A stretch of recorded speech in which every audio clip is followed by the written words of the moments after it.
안녕하세요. 한국인의 심리코드 강독 시간 시작하겠습니다. 네, 오늘은 대중심리에 대한 이야기인데 한국사회에서 대중심리라는 것을 어떻게 볼 것인가 라고 할 때 대부분의 사람들한테 가장 익숙한 대중심리의 코드, 분류 코드는 보수와 진보입니다.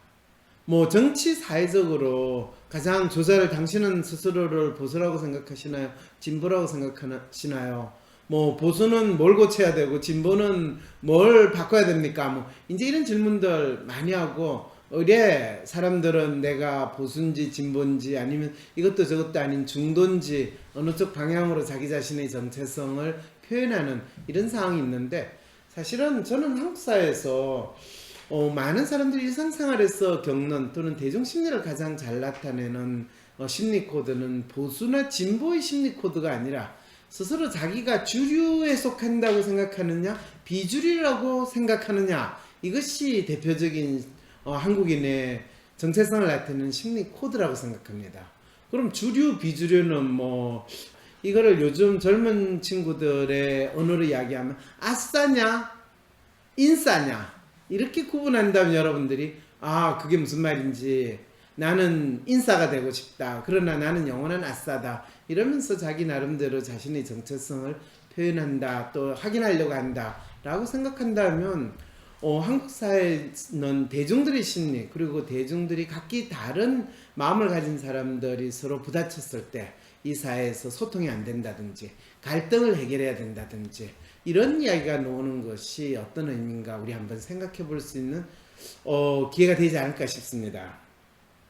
박사님 오늘 강독 자료는 한국인의 심리코드 책에서 26페이지에서 61페이지에까지 해당하는 내용이래요. 왜 그러냐면 26페이지에서는 정체성에 대한 이야기를 하거든요. 사실은 한국인의 심리코드 이 책에 나오는 매 챕터는 끊임없이 각기 다른 주제와 관련해 가지고 한국인이 스스로 자신의 정체성을 어떻게 파악을 하고 또 확인하게 되는가 이 부분에 대해서 알려주고 있습니다. 그래서 추상적으로 이야기하는 정체성이라는 말이 무엇인가에 대해서 여러분한테 계속 반복적으로 설명을 함으로써 여러분 스스로 자연스럽게 우리 사회에서 일어나는 주요한 이슈 예를 들면 요즘에 뭐 많은 분들이 관심을 가지는 부동산과 관련해 가지고 사람들은 자기 정체성을 어떻게 볼까요? 그럴 때 집을 가진 자, 집을 가지지 못한 자, 또는 전세에 사는 사람, 전세도 못 살고 월세에 사는 사람 이렇게 구분하지 않나요? 뭐라고 생각한다면 이분은 정체성에 대한 이해를 전혀 못하고 단순히 물질의 소유 여부에 따라서 인간을 구분하고 있다라고 생각을 할 수 있고 또 아니면 뭐 강남에 사는 사람과 비강남 거주자 또는 서울과 수도권에 사는 사람과 서울 수도권 바깥에 사는 사람 뭐 서울에 사는 사람 이런 식으로 이제 지리적인 사회학적인 구분을 하는데 그보다 진짜 중요한 거는 이 정부에 있어서 부동산 또는 부동산과 관련된 사람은 부동산은 가진 자, 가지지 못한 자로 구분이 되고 가진 자는 하나 가진 자와 투기꾼으로 구분을 하는 하나 가진 사람은 뭐 양심적이고 둘이 가진 사람은 또는 둘 이상 가진 사람은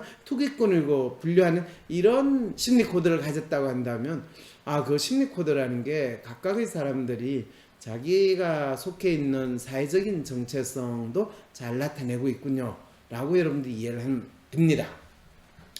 자, 정체성이란 나는 누구인가를 나타내는 거로 남이 뭐라 하든 자기 눈으로 자신을 일관되게 보는 특성을 말한다. 이런 자기 인식을 위해서는 자기 성찰이 필요하다.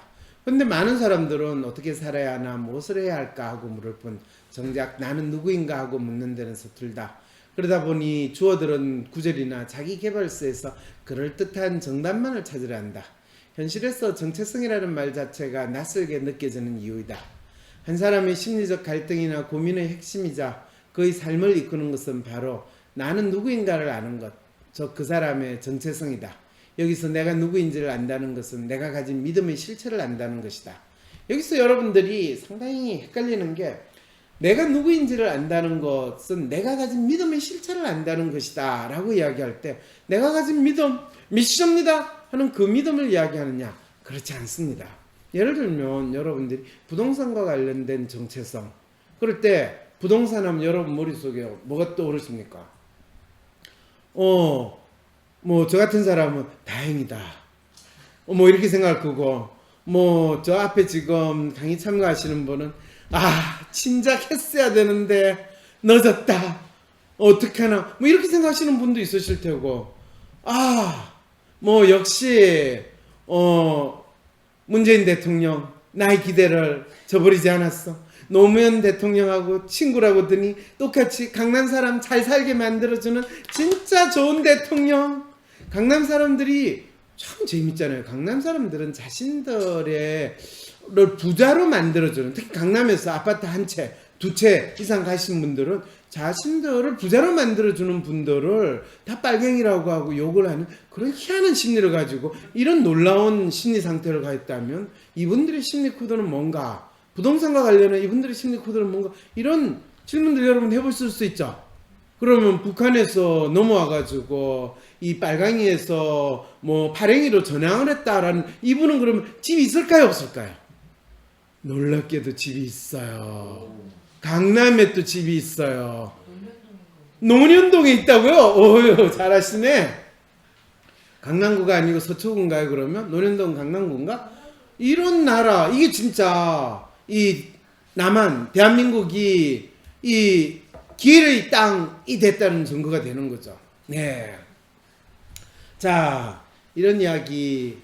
그랬을 때 정체성이라는 거는 사실 내가 누구인가를 알고 내가 무엇을 믿고 있는가라는 것에 대해서 한국 사람들은 인식하기보다는 남들이 나를 어떻게 보는가, 내가 나를 어떻게 보는가, 이런 측면에서 정체성을 인식을 하려고 하는 이런 약간의 심리적 혼란과 갈등을 겪고 있습니다.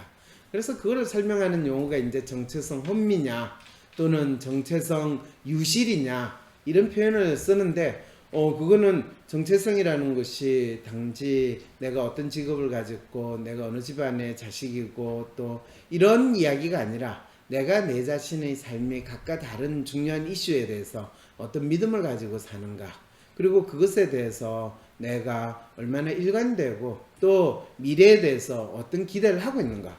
사실은 지금 문재인 정권에서 부동산 정책을 하시는 분들을 보면 본인이 미래에 이 나라 이 뭐 부동산이 하락할 거라고 믿고 있느냐 또는 떨어질 거라고 믿고 있느냐.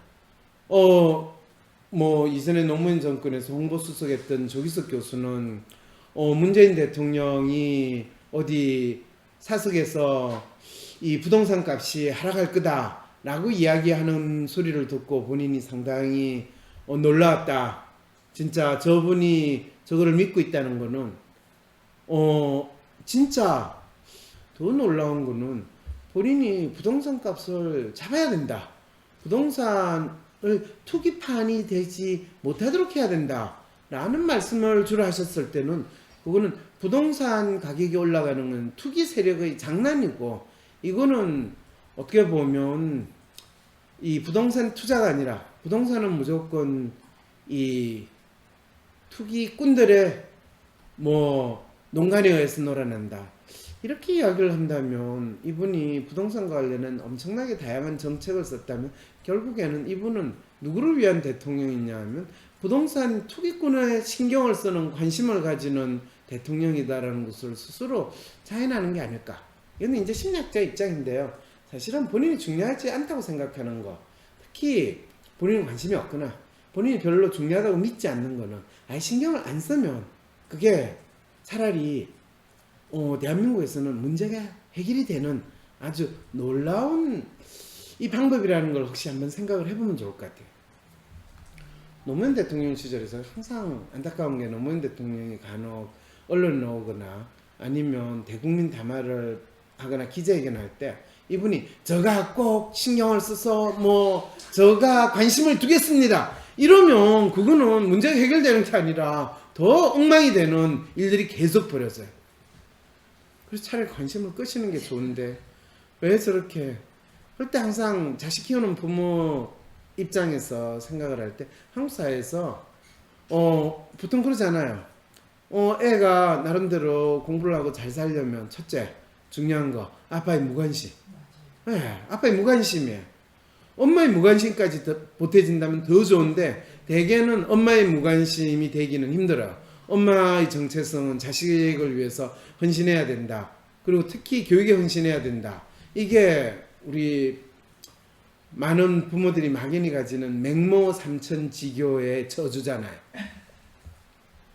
맹자의 어머님이 3번 이사를 해서 자녀의 인생을 망쳤다. 라는 게 맹모 삼천지교의 저는 저주라고 생각하는데, 자녀의 교육에서 되게 좋다고 이야기를 해요. 저 그런데, 아니, 그게 뭐, 말이 됩니까? 맹자 어머님이 3번 이사를 해가지고, 맹자가 어느 날 이 동양에서 최고로 유명하고 잘 나가는 이 학자가 되지 않았습니까? 이런 이야기를 하잖아요.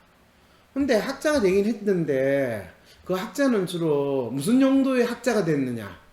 소위 말해서 맹자는 왕도라고 이야기를 해가지고 이 백성이 왕의 나름대로 뭐 위세든 권력에 따라야 한다. 그러면서 왕이라는 존재는 왜 나름대로 이 권한을 가지냐? 하늘로부터 뭐 나름대로 권력을 받았다. 하지만은 백성들을 어쩌고 저쩌고 이런 이제 소위 말해서 권력을 합리화할 수 있는 이 논리를 제공해 주는 게 대표적인 사람이 우리로 이야기하면 관변학자, 대표적인 관변학자가 되는 거죠. 근데 왜 저는 맹자 엄마의 이 저주라고 이야기했냐면 사실 가장 안타깝게 생각하는 게 맹자 어머님이 만일 이게 진짜 자식의 교육을 위해서 이사를 안 갔다면 어떤 일이 벌어졌을까?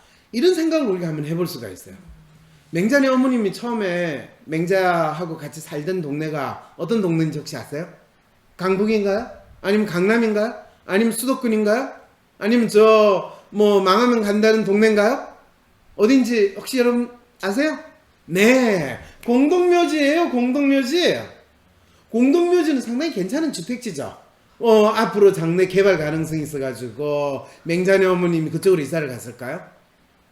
그 당시에 지금부터 그 2000년, 2500년 전에 중국이 아무리 인구가 많다고 하더라도 아무리 사람들이 살기가 힘들더라도 공동묘지에 살았다라는 건 뭘 뜻할까요? 그거는 네? 엄청 가난하다. 에이, 아무리 가난해도 공동묘지 옆에 아무나 가서 안 살아요. 뭐 귀신을 좋아하거나 특별히 그렇지 않고서는. 근데 공동묘지에 살았다는 거는 거의 일반 민가에 살 수준의 사회적 신분이 아니었다라는 거예요.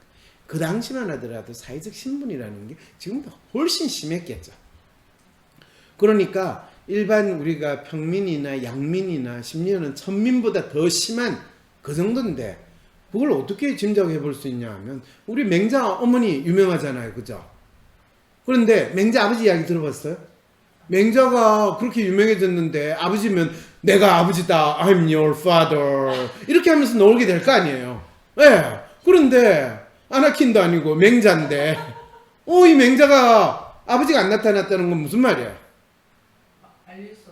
알릴 수 없는 아버지. 알릴 수 없는 아버지라도 자식이 유명해지면 다 나와요. 요즘에 연예인들 봐봐요. 죽어도 나와요. 그런데 안 나왔다는 건 아버지가 이미 죽었거나 아니면 엄마가 차마 아버지가 누군지를 결코 밝힐 수 없는 우리가 소위 말하는 아버지가 누군지 모르는 호로자식 이렇게 되는 거죠. 그런 상황인데 공동묘지에서 살았어요. 자, 그랬을 때 맹자가 참 영특하니까 공동묘지에서 그런데 그 엄마는 공동묘지에서 뭐하고 살았겠어요? 그 당시에 최고의 인더스트리가 농사 짓는 인더스트리와 그 다음에 최고의 돈줄이 흐르는 데가 공동묘지였어요. 왜? 사람들이 장사 지내야 되니까. 장사 지내면 거기 뭐 사람들 우리 요즘에 상가 가면 장례식당 가면 거기서 일도 해주시고 음식도 주시고 만들어 주시는 분들 이게 다 옛날에 새로운 인더스트리거든. 중요한 서비스 인더스트리에 이게 한국인 심리 코드를 이야기하는데 왜 맹자까지 갔냐? 이게 이제 우리가 일어나는 현상에 대해서 어떻게 해석하느냐에 따라서 그걸 어떤 믿음으로 보느냐에 따라서 이 대중심리를 해석하는 게 엄청나게 달라지는데 대부분 사람들이 그 해석을 할 줄 모르니까 그냥 맹자 어머님이 3번 이사를 갈 정도로 한국 사람들이 교육에 대한 열정이 있어가지고 뭐 강남으로 몰리고 이 부동산 가격이 어쩌고저쩌고 이런 하나만한 소리를 해서 제가 너무 답답해서 그런 거야. 정부가 진짜 알려야 되는 거는 맹자 어머님이 이 맹모 삼천지교의 저주에 대해서 이야기를 해야 되는 거야. 왜? 모든 부모들은 2500년 전이나 지금이나 자녀의 성공에 대해서 바라는 이거는 엄청 세거든. 그런데 맹자 어머님이 사실은 공동묘지에서 살았다라는 건 그게 본인의 직장이기도 했다는 거야. 아니 그럼 직장인데 뭘 합니까? 아니 사람들이 장례 지낼 때 거기서 거드는 일 도와주고 또 제사 지낼 때 도와주면 거기 음식들 다 먹고 그러니까 이거는 그리고 도와주니까 거기 품삯도 좀 받고 뭐 어디 이거 상당히 프리랜서로 괜찮은 직업이잖아. 그 당시에 뭐 농사 짓는 거에 특별한 그게 없는데 그럴 때 엄마가 열심히 일하는데 애도 그 끼워가지고 이 도와주니까 사람들이 와서 제사 지낼 때 옆에서 같이 제사도 지내주고 또 장례 지내는데 아이고 이제 가면 언제 오나 이런 곡도 같이 하고 그러니까 사람들이 쟤 진짜 똑똑하다 이런 생각 들겠죠. 또 맹자가 똑똑하니까 얼마나 그걸 잘했겠어요. 만일 맹자 어머님이 거기서 계속 이 애를 키우고 살았다면 어떻게 됐을까요? 맹자 어머님이 그 공동묘지 옆에 이제 뭐 장례식장도 하나 채우고 그래가지고 2500년 전에 최첨단 벤처기업 장례식 벤처기업을 시작을 할 수도 있었겠죠, 그죠? 근데 그거는 맹자 어머님의 스토리고 맹자는 어떻게 됐을까요? 뭐 여러분들 생각나는 게 없어요? 맹자는 어떻게 됐을까? 상상이 안 돼요? 맹자는 직관 같은. 맹자는 직관을 하지 않았겠는가?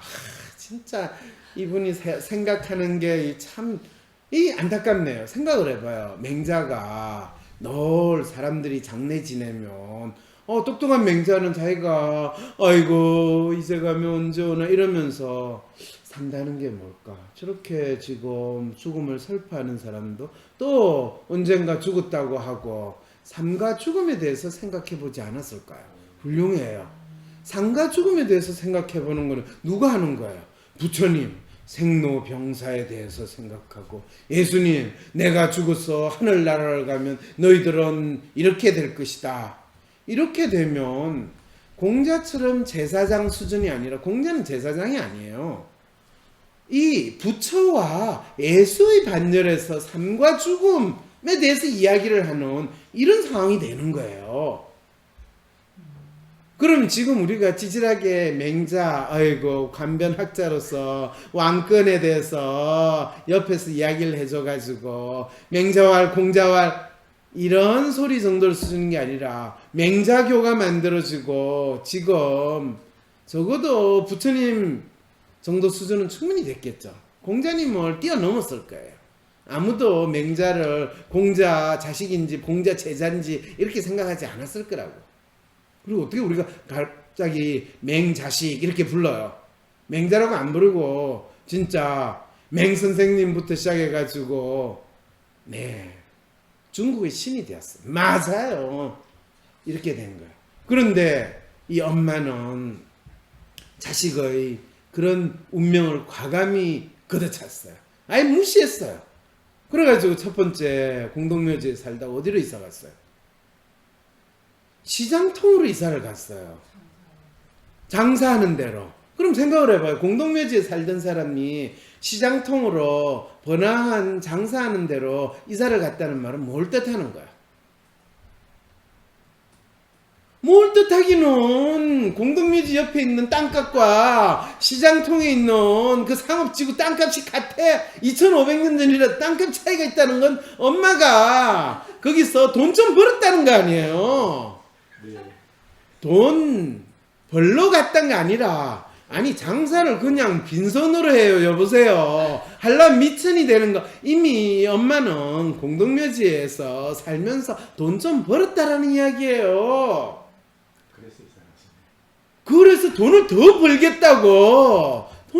벌겠다고 시장통으로 이사를 간 거예요. 근데 우리는 교육을 위해서 이사를 갔다라고 착각을 하고 있는 거예요. 이게 얼마나 웃겨요. 돈을 더 벌러 가는 게 1차적인 거예요. 그런데 맹자 어머님이 본인이 이제 시장통에 가가지고 장사를 했다라는 말은 이 맹자 어머님이 사실은 상당히 머리가 잘 돌아가는 분이었다는 걸 알겠죠. 이 맹자의 뛰어난 DNA는 아마 모계 쪽에서 왔지 아버지는 역시 몰라도 되는 그런 존재였다라는 걸 우리는 알 수 있어요. 자, 그런데 더 놀라운 거는 맹자 엄마가 시장통에서 장사를 하니까 돈 좀 벌겠죠, 그죠? 근데 맹자가 또 이제는 장사하는 거를 따라하는 거야. 싸요 이러면서 그 남대문 시장에서 장사하는 거 따라하니까 이 엄마 오마이갓 이제 돈을 잘 벌어서 좋기는 한데 이거 약간 걱정이 돼요. 왜 걱정이 됐을까요? 맹자는 따라쟁이. 아니 따라 잘하는 거는 애가 머리가 좋다는 거예요. 우리 학교에서 시험 잘 보는 애들 그거 따라서 열심히 외워가지고 시험 보는 거 다 머리가 좋은 이야기예요. 자, 그런데 맹자 어머니가 우리 같으면 돈 잘 버니까 돈 계속 벌러가지고 야 맹자가 지금 어머니 같으면 어떻게 했을까요? 제가 장사에 제법 있네. 그러면 연대 상대 보낼 게 아니라 고대 상대 보낼 게 아니라 그냥 동대문 시장에 보내가지고 장사를 배워야지 이렇게 생각을 할까요? 아니면 우리나라 돈 좀 버신 분들 돈은 내가 충분히 벌었으니까 니는 좀 스카이 같은데 가가지고 좀 원래부터 우리 집안도 있고 좀 있는 것처럼 해야 되지 않겠냐 이래가지고 이제 뭐 무슨 특급 과외를 하는 한이 있더라도 애를 좋은 대학에 보내고 그래서 뭔가 있는 집안처럼 자식 잘 키운 것처럼 정 안 되면 조기 유학을 해가지고 미국도 보내고 이런 마음을 이제 맹자 어머님도 가졌을까? 근데 안타깝게도 2500년 전에 상황이 그게 아니었어요. 맹자 어머님이 시장통에 장사를 하다 보니까 세상 돌아가는 거를 잘 비교적 좀 알고 있는 그런 상황이었거든요. 근데 그때는 이제 춘추 전국 시대가 막 끝나가는 시점이었는데 춘추 전국 시대는 아무리 지가 돈을 많이 벌어도 밤새 안녕이에요. 밤에 칼 잘 쓰는 사람, 총 가진 사람, 총은 없으니까 칼 가지고 창 들고 들어와가지고 그냥 찔러 죽이고 가져가면 그냥 힘센 놈이 장땡인 거니까 돈이 많이 버는 게 별로 그렇게 안심하고 안정적인 삶을 살기에 도움이 안 돼요.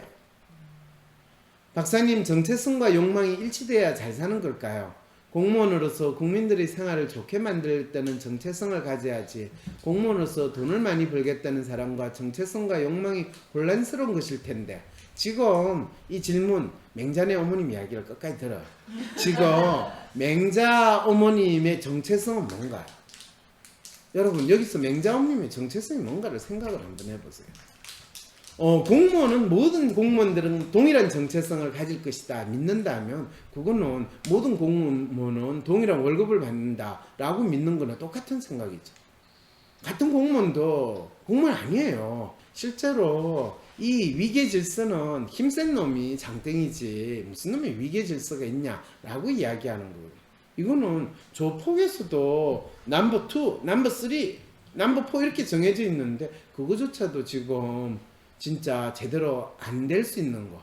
일단 대통령이면 최고다라는 것부터 시작해가지고 되기 때문에 정체성이라는 것 자체는 개개의 사람으로 이야기를 해야지 공무원이라는 정체성 그거는 그 공무원이라는 집단 정체성이 무엇인가를 정확히 규정을 할 수 있기 전에는 집단을 가지고 정체성을 이야기하는 건 상당히 쉽지 않아. 왜냐하면 여러분들이 대한민국 국민 또는 대한민국 이럴 때 그 정체성, 지금 대한민국이 하나의 단일한 정체성을 가진 나라예요. 아니면 강남 사람과 강남 위에 사는 사람의 정체성으로 이야기를 해요.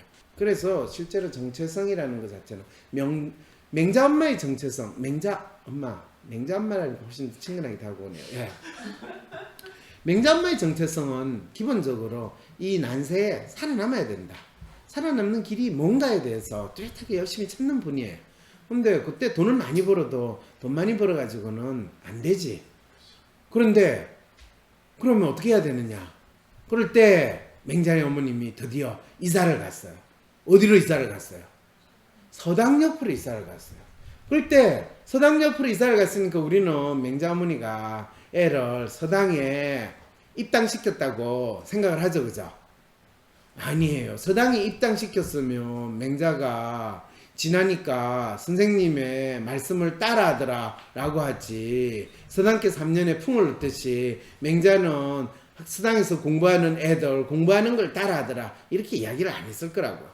그러니까 정식으로 입당을 할 수가 없었던 거예요. 분 있잖아요. 그래서 맹자를 서당께로 만들려고 한 걸까요?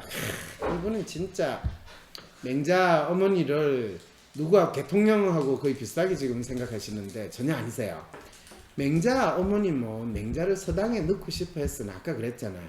맹자 집안 자체가 워낙 개판이기 때문에 서당에 넣을 수가 없어요. 그때만 하더라도 돈을 많이 갖다 댄다고 해서 서당에 있는 선생님이 맹자를 받아주지를 않은 거예요. 그러니까 그냥 맹자는, 아니 그러면 어떤 분이 저한테 그랬더라. 한 박사님은 어떻게 맹자가 서당에 입당을 안 했을 거라고 자신하고 이야기를 합니까? 그래도 옛날이나 지금이나 뭐니 해도 못하는 게 없는데 서당 선생님한테 좀 뒷돈 찌어주면 그래도 가짜 학생으로 들어갈 수는 있지 않았겠습니까? 이건 아주 간단해요. 맹자가 나중에 훌륭한 학자가 되고 유명한 사람이 됐잖아요. 그럴 때 우리 맹자의 서성을 자처하는 누구가 나타나서 맹자와 눈물의 제해를 했습니다. 스승님, 그런 이야기 들어본 적 있어요? 없어요. 그 당시 사람들이 맹자를 정식으로 학생으로 받아들였으면 본인이 맹자 선생이라고 자처하는 사람이 한둘이 나타났겠어요. 그게 없었기 때문에 그런 일이 없었다는 거예요. 자, 그랬을 때 맹자 엄마의 큰 그림, 권력이었는가? 아, 드디어 이제 이분이 보셨네요. 맹자의 어머니는 맹자 아무리 돈을 많이 벌어도 그 사회에서 밑바닥이니까 일단 돈을 번 다음에 그 다음에 서당 옆에 가가지고 글을 조금 써는 척하고 배우게 되면 그 당시에 권력을 가진 사람들은 힘센 놈들이거든요. 그러니까 칼 쓰고 창 쓰고 말 잘 타는 인간들인데 다 일자 무식이에요. 글도 제대로 못 읽는다는 사람. 그 사람 옆에서 선생님, 아니죠, 장군 이렇게 하세요. 그리고 또 왕 제후한테 가가지고 이렇게 하세요. 이러면서 옆에서 참모노릇을 잘하면서 이 소위 말하는 통치의 철학을 만들어주는 이런 상황이 된다면 적어도 삼국지에 나오는 제갈공명이라든지 그렇게 될 수 있지 않을까. 왜냐하면 맹자는 기원 전의 사람이고 삼국지는 거의 나간정이 삼국지를 쓰고 할 때는 상당히 이유가 된다는 거. 그러면 일종의 순실이를 양성했군요. 맹자 엄마는 다 계획이 있구나.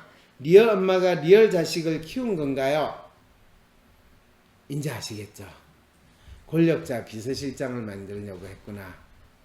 바로 이 왕한테 나름대로 쓰임이 있는 책사의 역할, 그걸 학문이라는 이름으로 이 옆에서 잘 도와주는 사람, 우리로 이야기하면 진짜 성지니까 비서실장이 되겠네요.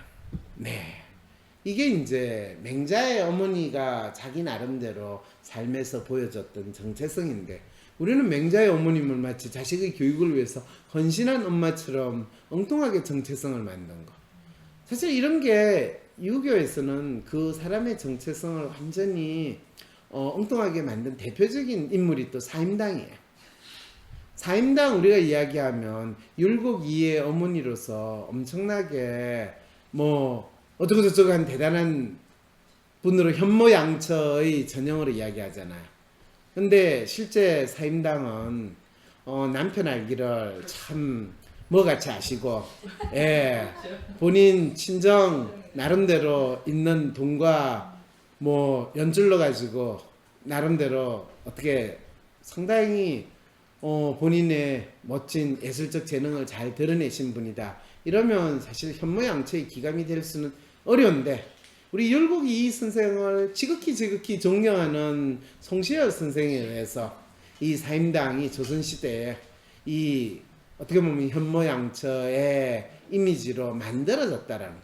이러면 정체성은 만들어질 수 있나요? 그럼요. 정체성은 본인에 의해서도 만들어질 수 있고 누군가에 의해서도 만들어질 수 있는 게 정체성이라는 거. 자기가 살아생전에 자기가 만드는 건 자기 정체성이라고 그러고 죽은 다음에 만들어지는 정체성은 영웅의 정체성이다. 이렇게 이야기를 하는 거죠.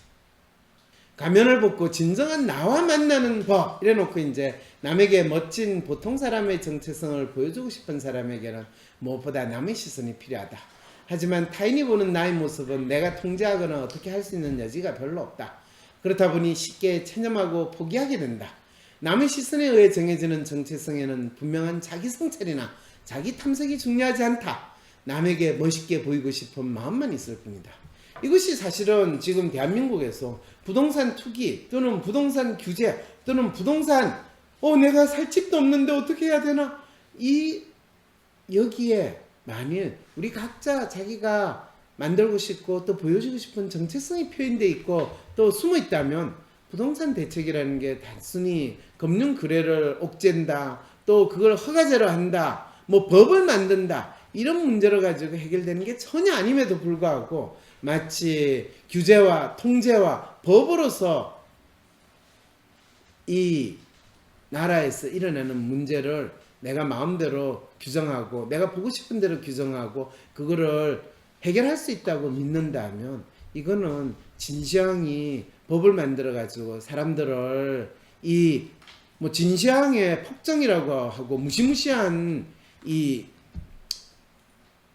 권력의 행사라는 거 여러분 아시죠? 그죠?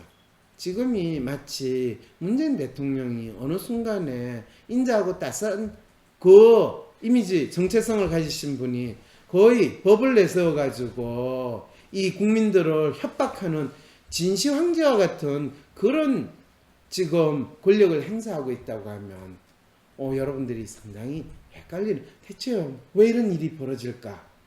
그리고 법을 내세워 가지고 정치를 하려고 하는 사람들의 가장 전형적인 모델이 진시황이에요. 진시황이라는 게 전시황 시대에 가장 우리가 이 법과 사상이 가장 팽배했고, 진시황이 백성들을 죽일 때 수백만 명, 수십만 명을 죽일 때는 항상 법을 내세웠어요. 법이 이렇게 정했으니까 너희들은 따라라. 그래가지고 그 법을 가지고 논쟁을 하는 이 육아애들 꼴보기 싫잖아요. 그러니까 다 책 불태우고 그냥 싸자리 묻어버려! 이렇게 돼버리는 거예요. 그래서 법을 내세우는 인간은 권력의 도구로서 법을 내세울 뿐이지 결코 이 불쌍한 사람? 없는 사람? 네, 그렇게 이야기를 할 때 그 사람이 속마음은 반대라는 것을 꼭 여러분들이 아실 필요가 있습니다. 우리는 그동안 남에게 멋진 모습을 보여주고 싶은 마음으로 살아왔다. 모두가 분명하게 인정해주는 멋진 어떤 것, 마치 정답과도 같은 어떤 조건을 찾고 만들려 했다. 하지만 이런 방식으로는 자신이 직면한 삶의 문제를 해결하기 어렵다. 왜냐하면 남의 시선이란 언제든 변할 수 있고 그에 맞춰 계속 멋지고 잘난 나의 모습을 보여주는 것은 불가능하기 때문이다. 변하는 세상에서 확실하고 안정적인 삶을 추구하는 사람은 항상 예상한 것과 실제 일어나는 것의 불일치를 겪을 수밖에 없다. 안정될 것이라고 믿는 무엇도 외부의 변화에 따라 달라질 수밖에 없다. 멋진 사람이 되고자 하는 열망의 이면에 매 순간 포기하고 체념하려는 마음이 도사리고 있는 것과 같이 안정을 찾고 현 상태를 있는 그대로 유지하려고 하면 할수록 현실은 더 불안해진다. 이렇게 되는 거죠. 자, 그래서 어떻게 해야 될까요? 자, 그럴 때 이제 여러분은 자기 자신의 정체성이 어떤 것인가를 찾아서 봐야 되는 상황이 있습니다.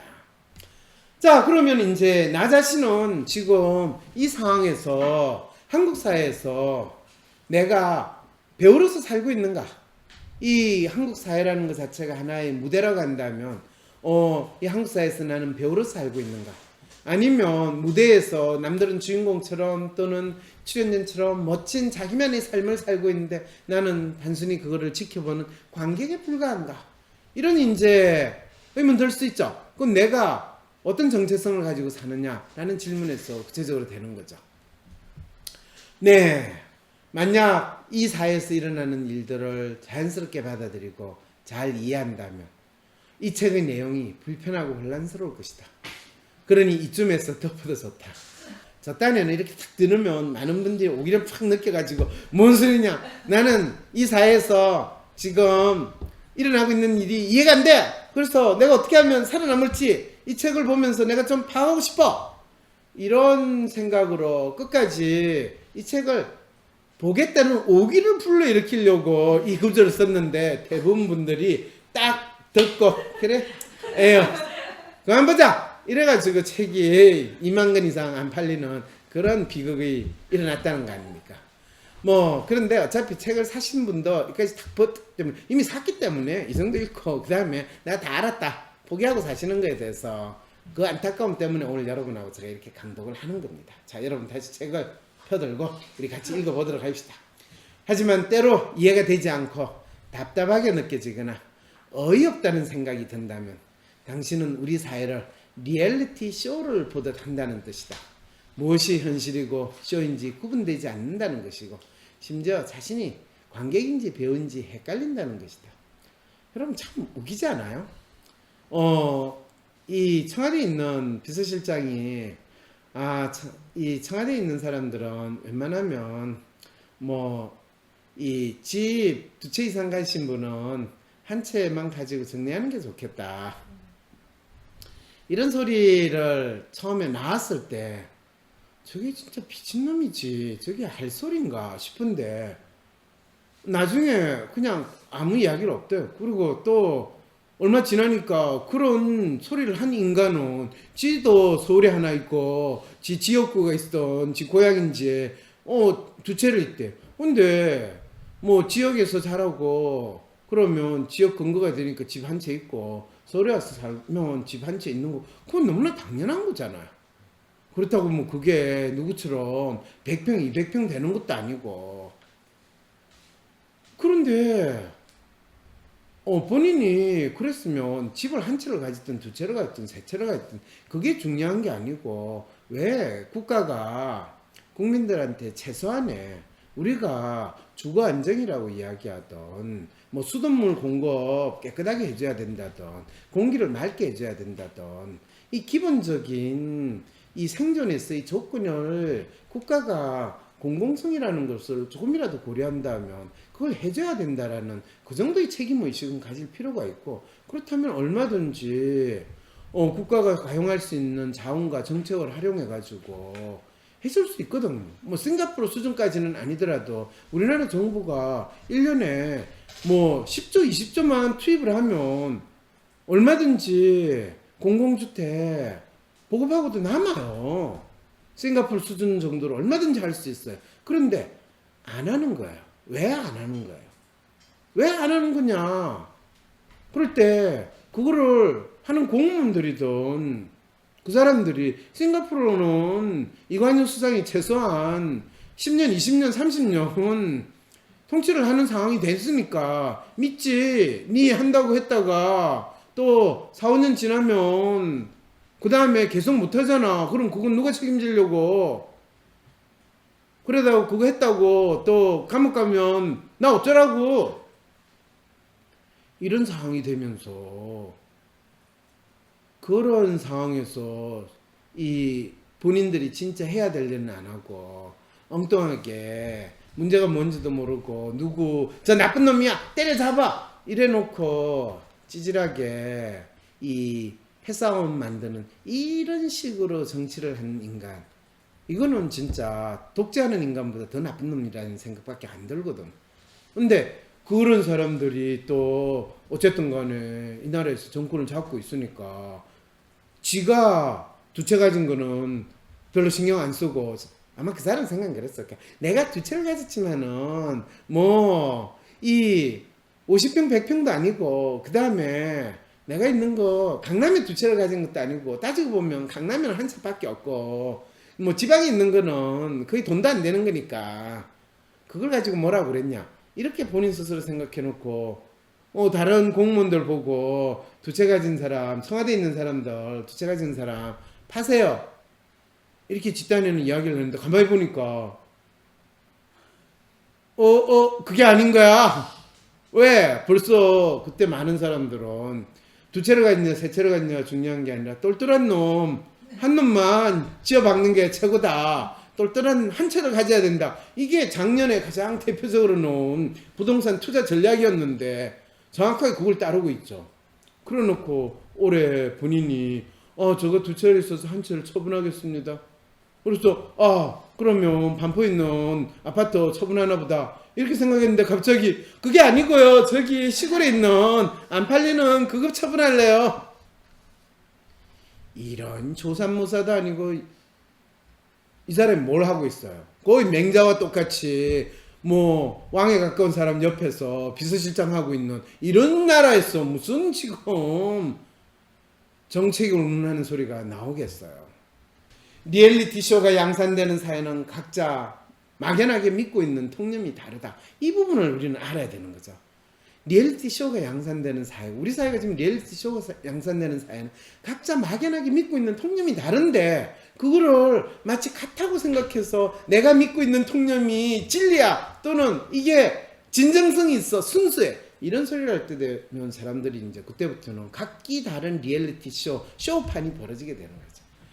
편이란 기준이 적용될 수 없고 각자의 입장으로 이해할 수밖에 없는 사회다. 사회 지도층은 저마다 나라를 위해 일한다고 한다. 대중은 그 말을 믿지 않는다. 정부가 어떤 발표를 해도 국민은 쉽게 수용하지 않는다. 아니 믿지 않으려 한다. 자신에게 손해가 되지 않을까 전전긍긍하면서 지켜보려 한다. 이 임대차 3법 좋으시겠어요? 얼마 전에 이 2년 전세했다니까 이제 4년까지 연장할 수 있게 됐네요. 고마워. 예, 고맙죠? 근데 2년 후에 5% 올려줘야 될 텐데 웃자죠. 2년 후에 분명히 부동산 등기가 나빠가지고 더 떨어지고 돌려받아야 될지도 모르는 상황이 벌어지면 이럴 때 법으로 5%를 올려줘야 되는 희한한 일이 벌어지면 누가 누구를 지금 원망하려 이런 상황. 세상에 왜 그런 법을 진짜 필요한 법은 안 만들고 이런 법을 이렇게 열심히 만들었을까요? 뭐가 뭔지는 모르겠지만 한다는 쇼를 하기 위해서 쇼를 해야 되는 거야. 쇼 마스터 군 이런 거 있죠. 쇼 컨티뉴 뭐 그런 거 있죠. 시카고 뮤지컬에 그런 거 나오지 않아요? 네. 생방은 10시까지 다시 듣기는 12시라고. 네, 그렇습니다. 이런 경우 정부가 무엇을 하겠다고 어떤 정책을 내세워도 잘 받아들여지지 않는다. 와, 이 글은 제가 10년 전에 MB 정권 때 죽기를 각오하는 마음으로 썼는데 이게 MB 정권 지나서 박근혜 정권을 지나서 문재인 정권에 지금 현재를 있는 그대로 지금 내가 이야기를 하고 있으면 이거 대체 어떻게 된 거예요 지금. 내가 미쳤지. 단지 모두들 일상에서 부닥치는 일들에 대해 무엇이 옳고 그른지 판단하기 힘들다는 소리를 간간히 할 뿐이다. 그래서 신발이라도 벗어 던지면 어떻게 될까라는 생각도 해보고 대중은 점점 각자가 믿고 싶은 것만 받아들인다. 어떤 사안에 대해서든 서로 다른 입장을 가진 각기 다른 집단들이 있다는 것을 쉽게 확인할 수 있다. 그런데 그 기준마저 그때그때 달라요가 된다. 각기 다른 입장, 다른 이 사안에 대해서 다르게 생각하는 그 기준이 뭔가를 알아야 되는데 모르니까 그냥 목소리 크고 힘센 놈 그냥 그런가 쫓아가면 뒤통수 맞은 상황이 되는 게 이게 한국인의 심리 코드 우리가 모를 때 늘 겪는 상황이라는. 그래서 지금 책 그때 열심히 쓸 때 2008년이에요. 2008년 이명박 정부가 들었을 때 프레임이 인수위원회의 필독스였다고 한다. 인수위의 참여의 이 책을 읽은 사람은 각자 마음의 프레임에 따라 세상을 다르게 본다는 사실을 알았을 것이다. 마음의 프레임이 바로 심리 코드거든요. 그런데 책을 본다고 다 아는 것은 아닌 모양이다. 대중의 마음속에 다양한 프레임이 있다는 사실은 알지 못한 것이다. 그리고 그 다양한 프레임이 어떤 주제, 이슈에 따라서 다양하게 세분화되어 있다는 사실을 알 생각조차 안 했다는 것은 이 인간들이 얼마나 그거는 MB 정권 때 권력을 잡았던 인간이나 지금 문재인 정권에서 권력을 잡고 있던 인간들이나 얼마나 지 마음도 모른 채로 그냥 이렇게 하면 먹히겠지라는 마음으로 지내는 인간들이라는 걸 알 수가 있는 거죠. 그들은 곧 고소영, 강부장, 정권이라는 꼬리표를 얻었기 때문이다. 고소영이 뭔지 알죠? 고대노고 소망교회 출신이고 영남이다 이런 거. 지금 문재인 정권은 뭐죠? 네, 586이라고 이야기를 하나요? 아니면 문바라고 이야기하나요? 아니면 뭐죠? 네, 이렇게 되는 거죠. 대중이 가진 프레임이 구체적으로 무엇인지 몰라 우리와 그들로 구분되는 이분법적 사고의 희생물이 되고 말았다. 그래서 우리 민주당, 저거 독재당 이렇게 되는 게 그 당시에 권력을 가진 사람들의 심리인데 그것이 무려 10년이 지내도 여전히 유지됐다는 거. 한국인 심리 코드에서 조금 더 변화가 없었다라는 게 놀랍지 않아요? 반복이 아니라 유지예요. 왜 그러면 유지가 됐는가? 여러분 알고 싶죠? 내가 무엇을 믿고 싶어 하는 것 따라 나의 정체가 달라진다. 멋진 사람의 정체성을 가질 수도 있고 체념하고 자포자기한 사람의 정체성을 가질 수도 있다. 이건 누가 대통령이 되느냐가 아니라 대중 각자가 자기가 멋진 사람, 무엇을 하면 멋진 사람이 될 건가? 무엇을 하면 체념한 사람이 될 건가? MB 때는 강남으로 이사가고 강남에 집 한 채 있으면 멋진 사람, 멋진 보통 사람이라고 믿었어요. 그런데 박근혜 정권을 지나서 문재인 정권이 되면 서울에 집 한 칸 있으면 멋진 사람이 돼요. 그 다음에 밀려나는 게 수도권 되는 거고, 이 서울과 수도권에 못 살면 이제 완전히 멋지지 않는 사람이 되는 거예요. 그러면 체념하고 자포인데, 그러면 저 수도권 바깥에 살면서 자기 잘났고 돈 많은 사람 어떻게 하겠어요? 그 사람들이요, 서울에 집을 사는 새로운 자기 멋짐을 확인하는 일이 벌어져요.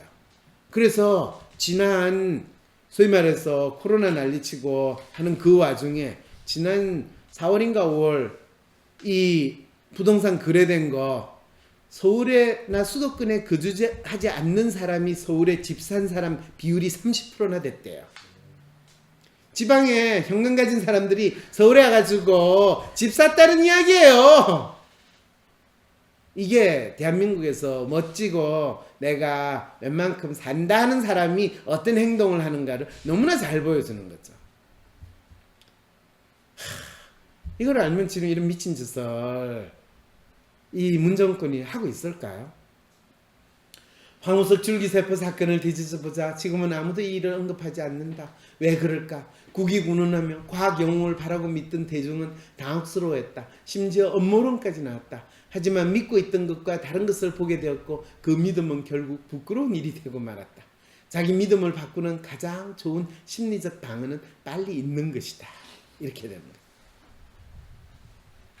문재인 정권이 노무현 정권의 후계자라고 생각을 했을 때 안타깝게도 노무현 정권에서 가장 죽을 썼던 부동산 대책, 부동산 광풍을 문재인 정권에서 그거를 노무현 정권 끝나자마자 빨리 잊어버렸기 때문에 지금 그거를 아주 자기 믿고 싶은 대로 행동하면서 그것이 과거에 어떤 믿음을 가지고 있었는가 조차 자기 정체성조차도 인정하지 못하는 그런 상황이 돼버렸다는 거죠. 미국산 쇠고기 수입과 관련된 광우병 파동도 마찬가지다. 멋진 사람의 이 정체성을 부각하고 싶어하는 한국인에게 미국산 소고기 수입 결정은 당혹스러운 일이었다. 일부 사람들한테는 당혹스러운 사람이었어요. 그런데 그때 MB 대통령은 뭐라고 했어요? 국민 여러분 기뻐해 주세요. 이제 여러분들은 값싸고 질 좋은 미국 쇠고기를 먹게 되었어요. 그렇죠. 미국에 가서 여러분 스테이크 먹어봐요. 얼마나 맛있고 값싸고 티본 스테이크 이따만한 거 우리로 2만 원 정도면요 확실해요. 한국에서 그 제대로 그 가서 먹으려면 적어도 한 돈 10만 원 줘야 돼요. 이렇게 이야기하면 아니 저 인간이 지금 그런데 우리는 그거를 받아들이고 싶지 않았으니까 광우병 걸린다 라고 하는 거를 믿고 싶었던 거예요. 그럼 진짜 광우병 안 걸리나요? 네. 어떤 분이 그러더라고요. 미국산 쇠고기 먹고 광우병 걸릴 확률은 골프장에 나가서 골프를 치다가 이 벼락맞아 데이질 확률보다 100분의 1로 적다. 이렇게 이야기하니까 사람들이 확 들어오는 거예요. 왜? 1년에 한두 번씩 골프장에서 벼락맞아 데졌다는 소리를 신문에 간혹 나오거든요. 그건 실제로 일어나는 거예요. 근데 그전에는 광우병 걸려가 죽었다는 소리는 광우병이 한국에서 일어난다 하더라도 사람들은 광우병으로 죽었다고 생각하지 않고 그냥 치매 걸려서 죽었구나 생각하는 게 한국에서 기본적으로 사람의 죽음에 대해서 이해하는 수준인데, 그러니까 그거는 내가 분명히 죽었는데 왜 죽었는지 믿고 싶은 게 달린 거예요. 서울대 병원에 그 훌륭하신 교수님이 사고사로 죽었는지 자연사로 죽었는지 그 구분도 못하는지 안 하는지 하는 나라가 믿고 싶은 대로 믿는 나라예요. 무슨 비유를 그렇게 어렵게 하냐고요? 나는 되게 너무나 노골적이고 직설적이고 쉬운 비유를 했다는데 그게 어렵다고 그러니까 할 수가 없네요. 그걸 좌파의 준동이나 정교조의 세뇌에 따른 아이들의 철없는 행동이라는 의견도 등장했다. 과거의 기준으로 리얼리티 쇼를 보려는 입장이다. 그들에게는 촛불 시위가 전혀 이해할 수 없는 일이었다. 누가 관객이고 누가 무대 위의 배우인가에 따라 미국산 쇠고기는 광우병과 값싸고 질 좋은 이라는 전혀 다른 이미지가 되었다. 정부나 언론 대중 모두 자신이 믿고 싶은 것, 보고 싶은 것을 열심히 이야기했다. 이것을 소통과 신뢰 같은 단어로 포장했다.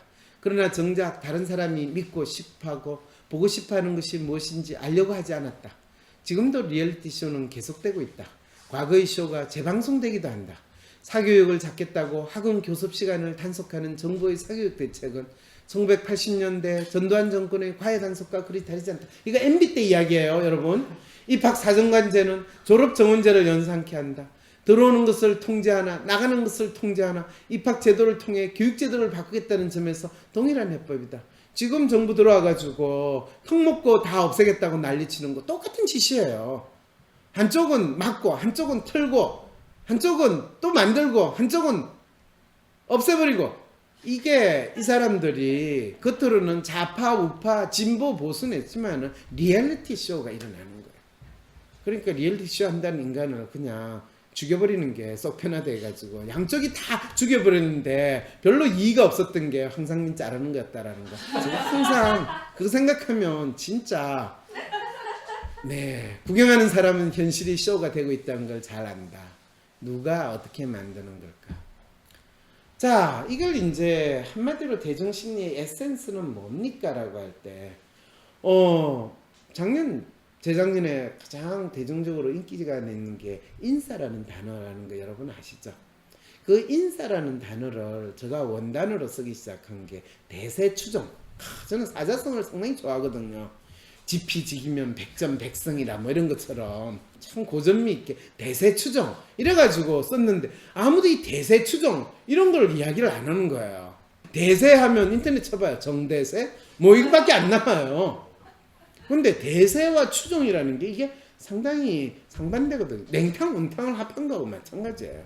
1970년대와 1980년대 대학을 다닌 사람이 박정희 대통령을 보는 가장 중요한 기준은 독재자인가 아닌가 하는 점이었다. 2000년대에는 대한민국을 빈곤에서 구원한 경제개발의 영웅으로 보려는 경향이 강해졌다. 박정희 대통령에 대한 심리 코드가 달라진 것이다. 독재자와 경제성장의 영웅이라는 분명 다른 심리 코드가 대중의 마음속에 각기 자리 잡았다.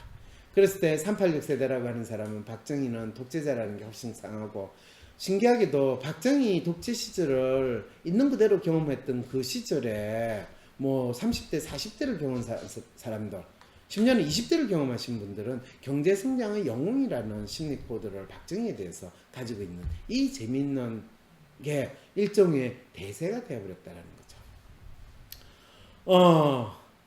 분명 다른 심리 코드가 대중의 마음속에 각기 자리 잡았다. 아니 시간의 흐름에 따라 심리 코드가 바뀌었다. 박정희 대통령을 정치가 아닌 경제의 입장에서 보게 되자 독재자라고 보는 심리 코드가 경제 성장을 이룬 영웅의 코드로 바뀐 것이다. 한국인의 심리 코드가 개인 차원을 넘어 사회 환경, 시대 배경에 따라 달라지는 것을 선 대중 심리의 핵심 내용이다. 이 사회에서 누구나 특정 사건이나 이슈 또는 사회 현상을 대하는 자기 나름의 프레임 또는 심리 코드를 가지고 있다. 이런 심리 코드를 변화시키는 힘이 대세이다. 자, 그럼 지금 뭐가 대세일까요? 대한민국에서.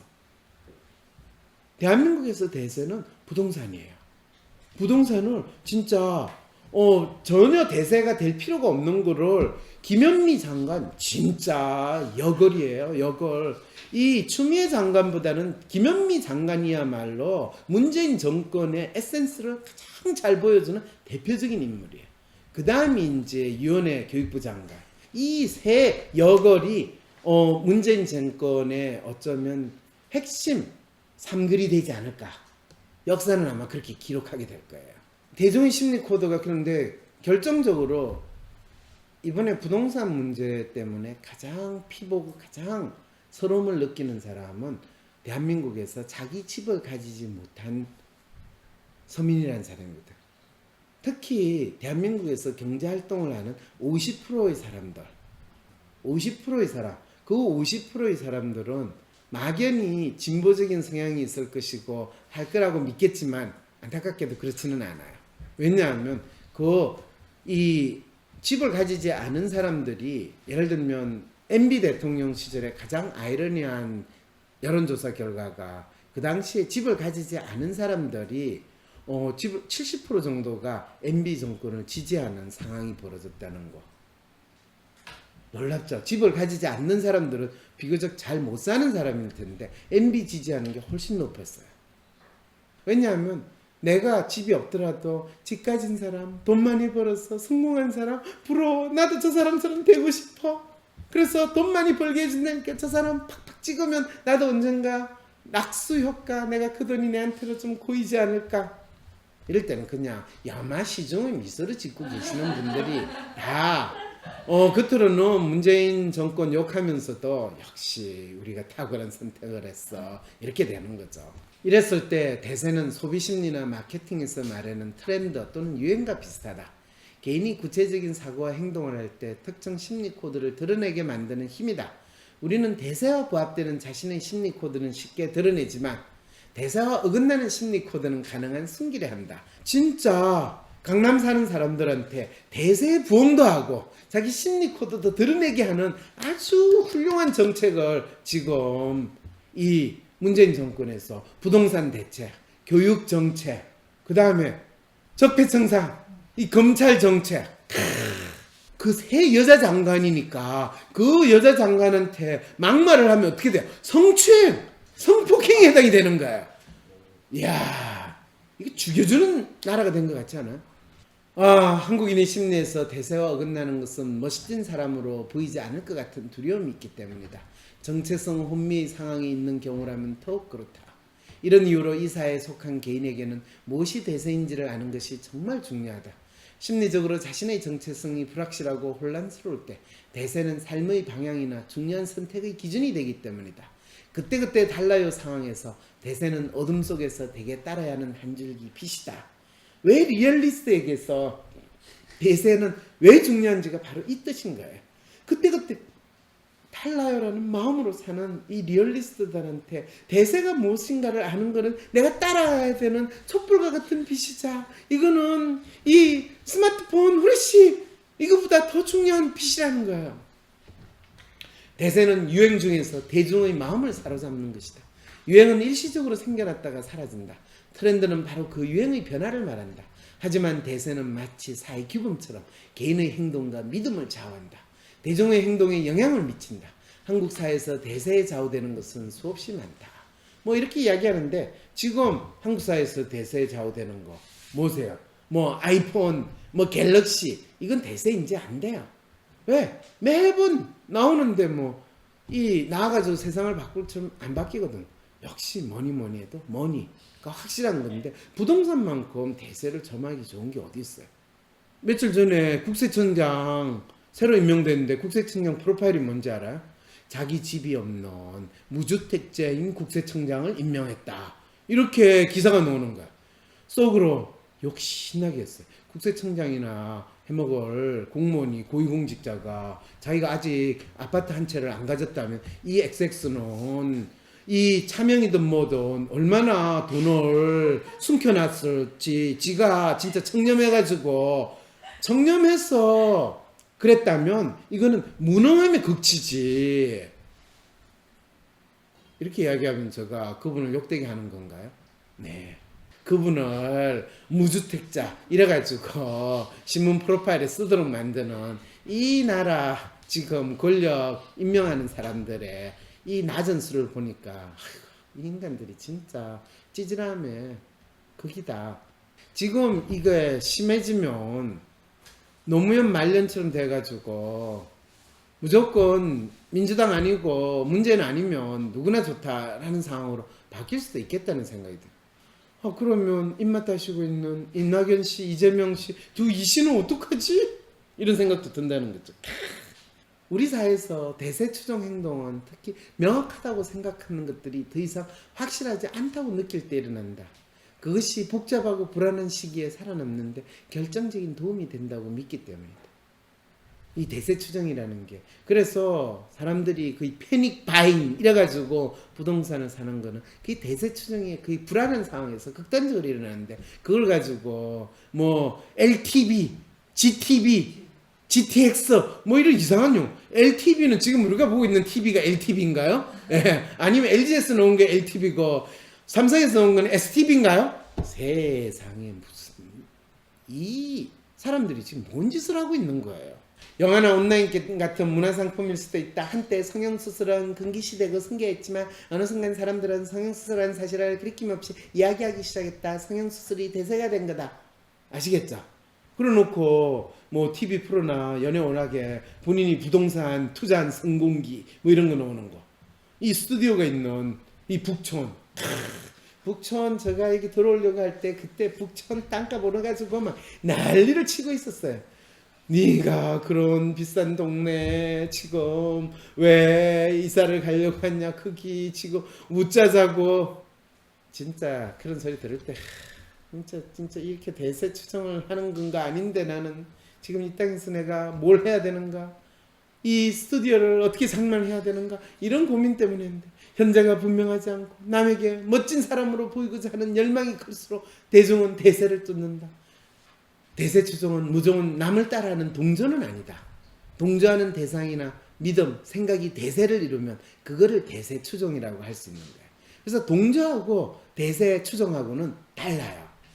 이거는 대세 추종은 미션입니다 하는 순간이 되는 거지. 그냥 뭣도 모르고 심리학에서 보통 동조라고 이거를 표현하는데 심리학에서 이야기하는 동조와 대세 추종은 틀려요.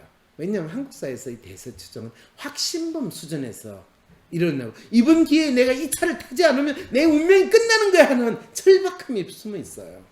이때도 어떤 동조들은 소소의 돌출 행동으로 보여지기도 하는데 이런 행동을 하는 사람을 일부 몰지각한 사람이라고 지칭하고 우리 대통령은 투기꾼 이런 식으로 이야기를 하죠. 학교 다닐 때 이 데모 일어나면 신문에 거룩하신 분들이 나와가지고 일부 몰지각한 학생들의 준동으로 뭐 어쩌고저쩌고 사회 불안이 이야기되고 근데 그걸 이제 시대에 따라서 투기꾼 또는 불선 세력 뭐 이런 이야기를 하죠. 대세는 대부분의 경우 또는 막말하는 인간, 뭐 막말하는 교수, 뭐 막말 이런 것들 다 우리 사회에서 대세 소소의 돌출 행동처럼 모든 사항을 발언을 메시지를 바꾸고 싶어하는 사람들이 사용하는 용어라는 거죠. 2000년 이후 비주류였던 진보와 좌파 성향 사람이 정치 사회적 권력을 잡았을 때 그들이 대세를 정한 것처럼 보이기도 했다. 그런 상황은 전통적이고 규범적인 질서가 변한 것처럼 느껴지게 했다. 일부 사람들은 통념과 상식이 뒤집어지고 불확실성과 혼란이 가중한 것으로 받아들였다. 노무현 정권 시대예요.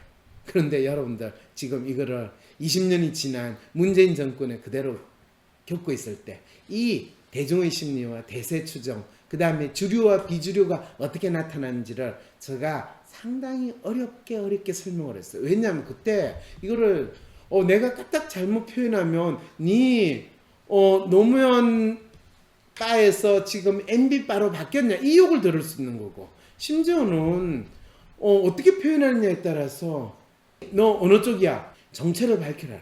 네가 간첩인지 아닌지. 네. 이때 이제 이거를 비주류가 대세를 점하면 비주류는 주류의 위치를 차지하게 된다는 거예요.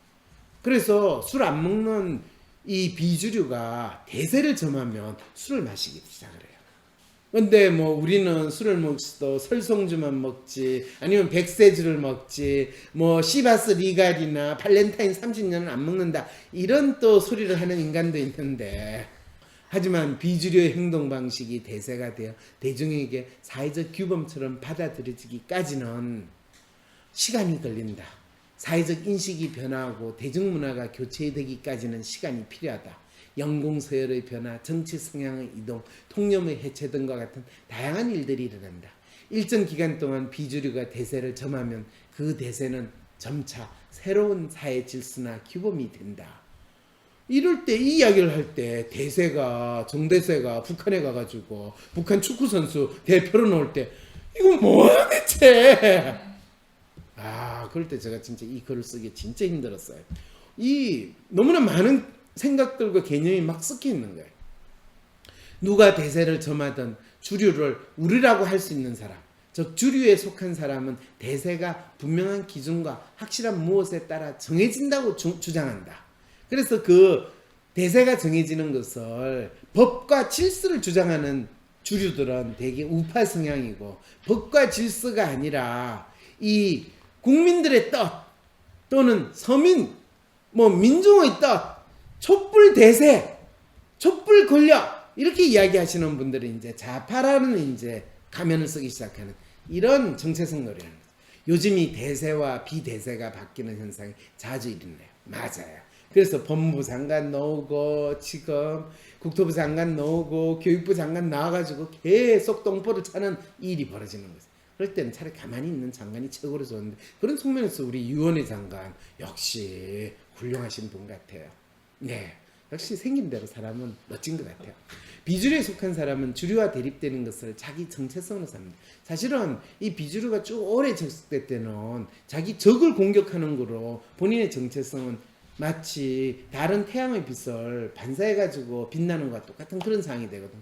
지금 현재 문정부의 대세는 그런 사람들이 비주류를 있다가 자기 정체성을 좌파라고 학생운동이라고 형성을 했다가 지금 권력을 잡고 주류가 되고 대세를 점하다 보니까 자기를 어떤 가치를 어떤 방향으로 자기를 드러낼지 모르는 거야. 그런데 한때는 같은 편이라고 생각했던 진모 씨는 쟤들은 철학이 없어, 가치가 없어, 이런 소리를 하니까 아닌데 우리가 대세인데 쟤는 아직도 비주류인가? 이런 이제 상황으로 싸우는 이제 일이 벌어지기 시작하는 거예요. 진짜 또라이는 생각 이제 드세요? 네, 제가 이렇게 꼭 이야기했지 또라이가 되면 어떡합니까? 그래서 한때 여당이 하는 걸 반대함으로써 자기 정체성을 분명히 하라는 야당의 정치 행태는 이런 이유에서 발생한다는데, 지금 야당은 그래야 본 적이 별로 없다 보니까 지금도 계속 뭘 어떻게 반응해야 될지 모르는 거야.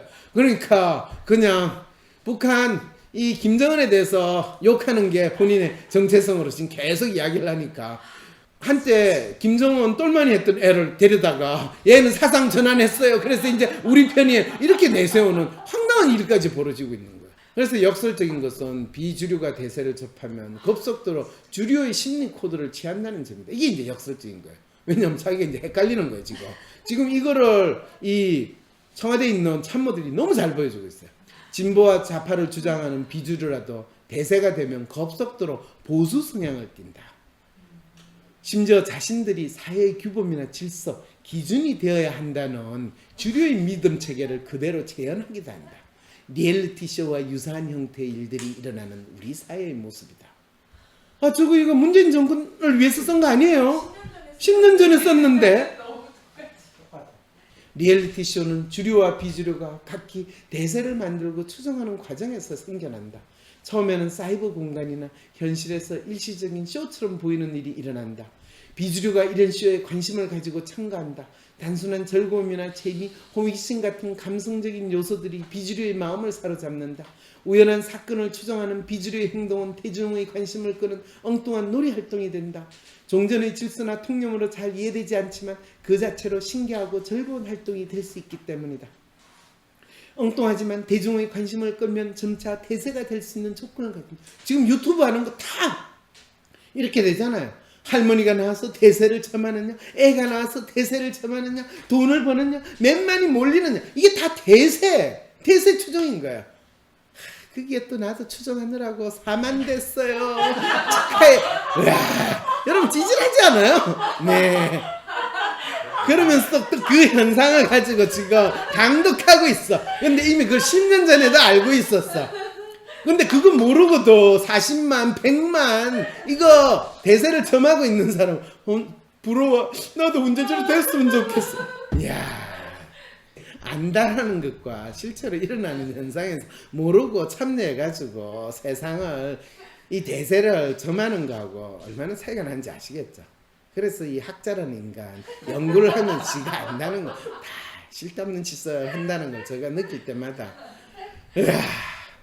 검색 순위 상위의 랭크 내거나 세간의 흥미를 끄는 대중문화의 일부로 소문다. 처음에는 쇼지만 대세가 되면 현실이 된다. 주류 집단은 이런 변화를 당혹스러워한다. 사이버 공간에서 벌어진 일이 현실의 리얼리티 쇼로 변하는 것이다. 이게 낙곰수부터 시작해가지고 지금 유튜브 뭐 다스베이다, I'm your father, 예, 눈에 베이는 게 없는 상황까지 된 거. 그래서 견통령이 되든지 대통령이 되든지 밤의 대통령이 그래서 조선일보에서 딴지일보로 바뀌는 이런 게 되는 거죠. 리얼리티 쇼의 소재는 현실의 주류가 제공하지만 그것을 사이버 공간에서 완전한 리얼리티 쇼로 변신시키는 것은 비주류다. 현실에서 주류를 공격하는 것은 다 이 조폭, 이 세력에 의해서 되고 그것이 비주류로 리얼리티 쇼로 하는 거는 이 룸살롱, 강남에 있는 룸살롱에서 일어나는 거거든.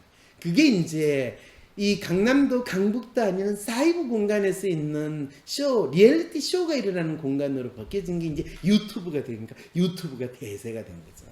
그래서 여러분들이 이 대세를 점하는 이 강의까지 듣는 거 놀랍지 않으세요? 현실의 주류가 무엇을 이야기하든 그것은 사이버 공간에서 다른 방식으로 해석되거나 또 다른 놀이의 소재가 된다. 지금 10년 전이니까 4대강 논란, 천안함 사건, 연평도 보온병 사건, 광우병 참사까지 현실의 다양한 사건들이 리얼리티 쇼의 소재가 되었으면 이제는 조국 집안의 짜장면 뭐 사건, 무슨 버닝썬 사건, 그 다음에 라임 뭐 어쩌고 저쩌고, 울산에 뭐 고래고기 사건, 네, 사건들이 이것저것 이제 막 생기는 거죠. 거기 이제 쇼는 다양하게 벌어진 거죠. 그 쇼를 어떻게 우리는 즐겨야 되는가? 아, 문 대통령이 맹자고 그 주변 추종자가 맹자 엄마 같은다고요? 네. 자, 우리 사회의 다양한 리얼리티 쇼에서 나는 어떤 역할을 하는가? 이 사회에서 어떻게 살 것인가? 어떻게 살아야 하는 문제의 단서는 내가 이 리얼리티 쇼에서 주류인지 비주류인지 파악하는 데서 찾을 수 있다. 리얼리티 쇼를 통해 나의 삶을 이해할 수 있다. 조기숙, 이분은 그러면 이 리얼리티 쇼에서 왜 이분을 제가 소환을 했냐? 이분이 노무현 대통령 때 홍보 수석을 하신 분이거든요. 이분의 할아버지가 그 유명한 조병갑 씨라고 혹시 아세요?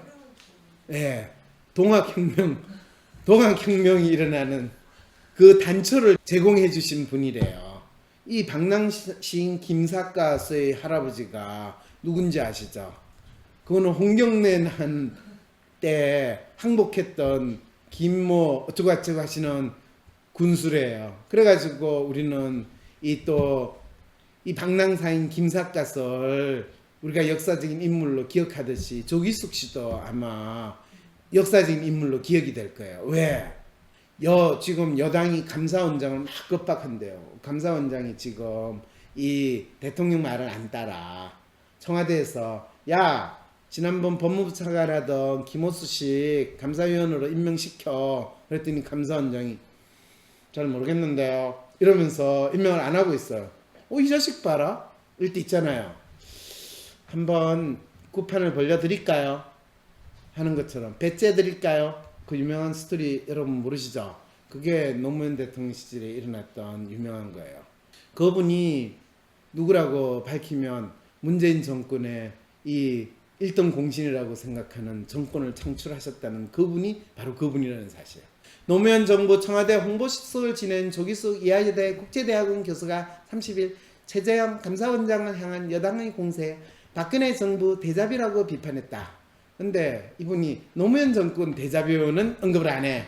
본인들이 했으니까 그건 당연한 거고 그거는 왜냐하면 여권의 최재형 찍어내기가 박근혜 시절 정부 시절 양근 전 감사원장 사퇴 과정과 닮았다는 평가를 하는데 노무현 정권 시대는 문체부에 누구 찍어내기하고 유사하다는 거 그리고 문체부에서 또 누구 찍어낸가 그 사람 아직도 있어요? 그 나쁜 사람이라던데? 라고 해가지고 박근혜 때 잘렸다가 그 사람이 또 문재인 정권 돼가지고 문체부 차관까지 됐던 또 놀라운 일이 벌어졌다는 거.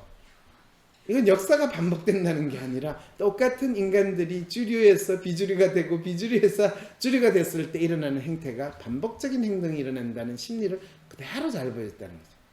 그러면서 감사원의 독립성을 지키기 위해 MB의 4대강 사업을 신랄하게 비판했고 정치적 중립을 지키려고 했던 양근 전 감사원장은 임기가 보장된 자리를 청와대 애합에 의해 스스로 불러낼 수밖에 없었던 것이라고 썼다. 이렇게 이야기하는데 지금 감사원장, 네 감사위원 지금 청와대 말 안 듣고 있으니까 너 쫓아낸다. 빨리 했는데 이 또 감사원장은 판사 출신이에요. 그러니까 판사 출신은 네 그만둬 해도 웬만해서는 그만 안 둬. 이 다른 공무원 출신은 옆에서 야 너 나가 청와대에서 뭐라 그래 하면 에이 더럽다 이래가지고 하는데 그 대한민국에서 청와대 말에 별로 관계없이 끝까지 자리를 지킬 수 있는 유일한 데가 사법부거든요. 왜냐하면 사법부는 청와대보다 우리가 더 높다라고 생각하는 마음으로 지내고 그리고 사법부는 결코 사법부 수로를 쫓아내거나 험한 짓을 안 한다. 그 미덕을 여전히 유지하는 똘똘 뭉친 데가 사법부거든요. 감사원장 왜냐하면 감사위원을 자기 후배로 감사위원을 넣으려고 그랬는데 그걸 청와대가 인정을 안 해줬대요. 그럼 들리는 이야기로는 청와대 검증하는데 그 사람이 결격 사유가 있었어. 결격 사유가 뭔지 아세요? 예, 집이 세 채나 있을 때. 그것도 서울 강남에 한 채, 서초구에 한 채, 송파구에 한 채 가지고 요지에 다 하나씩 있을 때. 그래서 뭐 그때는 틀렸고 지금은 맞는 이유를 알기 쉽게 설명해 주면 좋겠다고 비판했다는데 뭐 그까지 지금 막 이제 언론에 나오는 거 봐서 거의 감사원장이 스스로 사표 쓰지 않으면 이렇게 계속 망신 주겠다고 이미 전선은 정해진 것 같아요. 그러니까 또 가만히 있으면 안 되시는 분 있죠. 예, 진중근 이럴 때 진중근 이야기할 때 갑자기 놓으시는 분들을 통칭해서 우리가 쓰는 사자용어인가? 아니 3자 용어구나. 용어가 있죠. 덧보잡이라고 보통. 근데 덧보잡인데 되게 진중근 씨가 상대하는 덧보잡 수준이 국회의원 수준이 돼요. 그러니까 신동근 딱 이렇게 놓은 걸 봐서 신동근 의원쯤 되겠구나 했는데 아니나 다를까. 그때는 틀리고 지금은 맞다. 설명 좀 이러면서 이제 나와요. 신동근 더불어민주당 의원은 진중근 전 동양대 교수에게 조기숙 이화여대 교수는 더불어민주당을 향해 왜 그때는 틀리고 지금은 맞는지 그 이유를 알고 싶다고 했다. 신 의원은 지난해 말까지 문재인 대통령 지지 태도를 유지했던 진 전 교수가 왜 돌변했는지 왜 너가 우리하고 같은 주류였는데 너가 비주류로 지금 왜 갑자기 바뀌었어? 너 지금 우리하고 같이 술 마시고 놀다가 왜 지금 너 술 안 마신다고 빠졌어? 이렇게 된 거예요. 조 교수는 감사원 독립을 외쳤던 민주당이 왜 감사원장을 급박하고 나선지 이해할 수 없으니 설명해 달라고 했다. 이거는 우리가 지금 주류인데 왜 우리를 보고 비주류라고 그래요? 그리고 옛날에는 우리가 비주류였는데 왜 지금 주류라는 걸 인정을 안 해줘요? 이 질문하고 똑같은 희한한 질문을 던졌다는 거죠. 진중근 교수는 자신의 페이스북에 전날 신동근 의원이 최재형 감사원장을 향해 대통령 국정 철학과 맞지 않으면 사퇴하라고 요구했다며 문재인 대통령이 철학이 있어야 맞춰드리죠. 없는데 어떻게 맞춰드리냐고 신나게 비판했다. 이거는 양모 씨가 노무현 대통령 시절에 지금 말 안 들고 배째 달라는 말씀이신 거죠? 배째 드리죠. 이렇게 이야기하는 거하고 똑같은 투까지 진정 교수는 그걸 아니까 그래 맞춰드리라고요? 맞춰드리죠. 이까지 사용을 했다는 거. 적각 반격에 나선 신 의원은 미국의 네오콘 중 민주당에 있다가 공화당으로 전향한 이들이 꽤 되는데 전향한 이들이 공화당 내에서도 가장 강경 보수로 통했다며 부부가 헤어지면 남들보다 못하다는 말이 있는데 딱 그런 경우였고 요즘 진중권의 천방지축을 보며 네오콘을 뜰지 않을 수 없다고 했다. 야, 이 말은 뭐냐면 본인이 미국 민주당이라고 지금 착각하고 있다는 거야. 이야, 그리고 미통당을 과거 분열당이라고 안 하고 미국의 공화당으로 인정을 해주는 이런 놀라운 상대방을 이렇게 높여주면 자기도 높여질 거라는 이런 착각 속에서 야, 진짜 천방지축은 진중권 씨만 있는 게 아니라 신동근 씨도 똑같이 마찬가지네요. 작년 말까지만 해도 진중권은 문재인 대통령은 지지하지만 주변이 문제라고 했는데 요즘 진중권은 문재인 대통령은 철학이 없느니 깡패 정권이 심지어 지난 대선에서 문재인 찍지 않았음을 공개하면서 문재인 찍은 분들은 자수하라고 조롱하고 있다고 지적했다. 진중권 씨는 당연히 문재인을 찍으려고 생각을 우리 모두 했는데 그럼 진중권 씨는 대체 어떤 심리로 살았을까? 본인이 주장하는 경계인의 심리로 살았을까? 아니면 결코 주류가 되고 싶으나 주류가 될 수 없는 비주류의 심리로 되고 있었을까? 이런 인간들이 되게 잘리거든요. 그런데 본인은 스스로 자기를 잘랐으니까 와, 이거는 할복 자살한 거나 마찬가지네. 나는 단두대에서 목이 날라간 거고. 이래서는 죽는 건 죽은 인간들이 지금 떠들어대는 건 똑같은 이야기네요.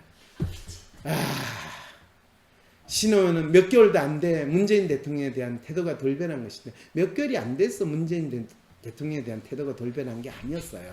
진중권 씨는 처음부터 비주류의 인간이었고 처음부터 주변인이었어요. 그래서 진짜 본인이 주류가 되거나 하려고 했으면 왜 정의당 주변에서 놀았겠어요. 민주당에 들어갔겠지.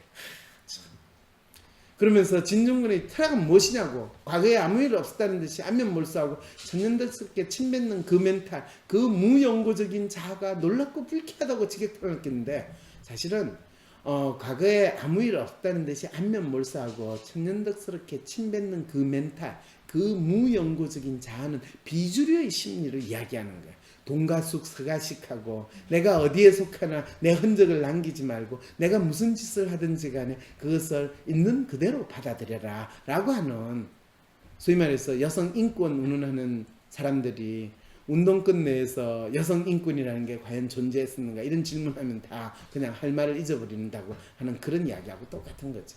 인권은 무슨 놈의 인권이에요. 여권과 남권만 있어요.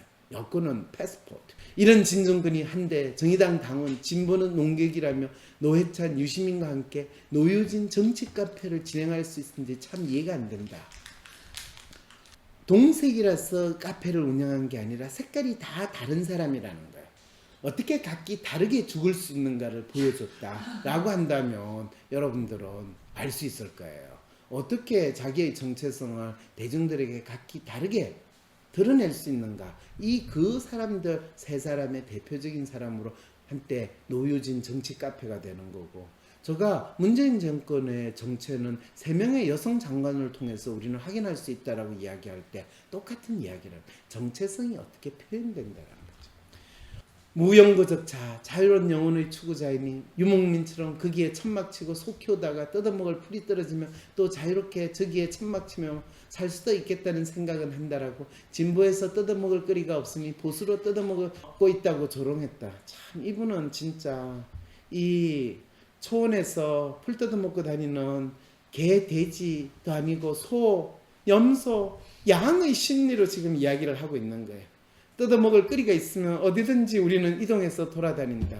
그런데 그 양치고 소치는 이 노매들은 지가 뜯어먹을 거리가 아니라 이 뜯어먹을 거리 있는 대중이 뜯어먹을 거리가 있으면 쫓아다니는 게 소치는 양치는 사람의 심리고 내가 진중근 씨에 대해서 뭐라고 할 수 없지만 진중근 씨는 본인 스스로를 적어도 소양 돼지로는 생각하지 않고 적어도 목동 정도로 생각한다면 아니면 양치기 소년인가? 문재인 대통령도 양치기 소년이지 않았나? 이렇게 되는 거죠. 자, 박정희, 이명박, 박근혜 특 부동산 혼란에도 연일 남편만 하는 이분 참 마스크 위에 웃는 저 눈빛을 바라보면 제가 등골이 서늘해지는데 왜 그럴까요? 저분은 참 천진난만하게 이 정책이라는 걸 하셨을 텐데. 네. 부동산 정책 주무부서인 국토교통부 김현미 장관은 집값이 오른 데 대해 저희 문재인 정부가 정권을 물려받았을 때가 전 정부에서 모든 부동산과 관련된 규제들이 다 풀어진 상태에서 받았기 때문에 자금이 부동산에 다 몰리는 시점이었다고 말한 바 있다. 그러자 김헌동 경실련 부동산 건설 어쩌고저쩌고 한 장관은 3년 동안 집값을 잡지 못하고 아직도 구치소에 있는 박근혜 전 대통령 때문에 집값이 오른다고 장꼬대 같은 이야기를 하고 있다고 비판했다. 그렇죠. 이 박근혜 대통령 때문에 집값이 안 잡았는데 그러면 이 북한의 미사일도 핵미사일도 아직도 못 잡은 거는 다 박근혜가 그때 잡아야 되는데 확실히 못 잡아서 그런 거고 MB 때 확실히 북침을 했어야 되는데 그때 못해서 그런 거죠? 네. 김영기 장관은 또 이명박 정부에서 부동산 가격이 안정됐던 이유에 대해서는 노무현 정부 때 만든 규제 때문이라며 종부세 외에 바뀌지 않고 규제가 지속됐던 게 시장에 주는 역할이 굉장히 크다고 생각한다고 주장했다. 그래서 잘된 거는 다 노무현 정부 때 잘된 거고 못된 거는 MB와 박근혜 정부 때 안 된 거고. 진짜 이래서 우리는 노무현 대통령을 다시 되살려야 되는 거죠. 그죠? 네, 다시 돌아오시기를 기대해야 되는 거예요. 김두관 더불어민주당 의원도 페이스북을 통해 집값 폭등의 주범은 미래통합당이라고 주장했다. 김두관 의원은 2014년 말 새누리당이 주도해서 통과시킨 부동산 3법 이른바 강남 특계 3법 통과로 강남발 집값 폭등을 시작됐다며 말이 부동산법이지 강남 부지 돈벼락 안기기라고 주장했는데 지금 2020년에 통과시킨 이 부동산 3법은 강남발이 아니고 대한민국발 이 전월세 되면요 강남 부자 돈벼락 안기기가 아니라 집 없는 사람 뒤통수 때리기 법이라고. 그런데 이게 법을 만드신 분은요 집 없는 전세 사시는 분들 이 안정적인 주거 안정 대책으로 이 법을 만들었다고 굳게 믿고 계시거든요. 굳게 믿고 계세요. 네.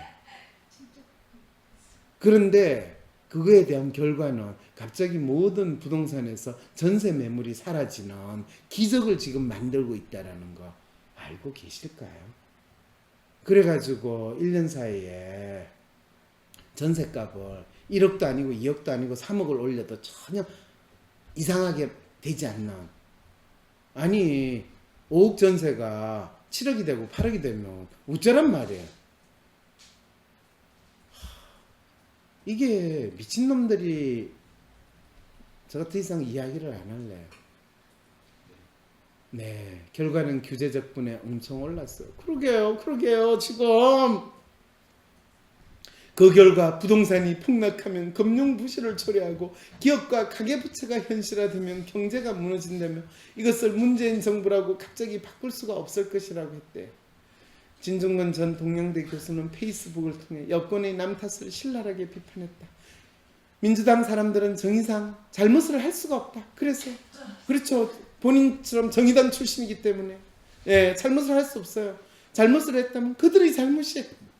그래서 우리 민주당이 저거 분열당이라고 안 하잖아. 독재당이라고 안 하잖아. 비리를 저지르다가 적발되면 그것은 검찰 탓이고 사업을 졸속으로 하다가 걸리면 감사원 탓이고 성추행을 하다가 걸리면 보도를 한 언론 탓이고 유죄 판결을 받으면 법원 탓이다.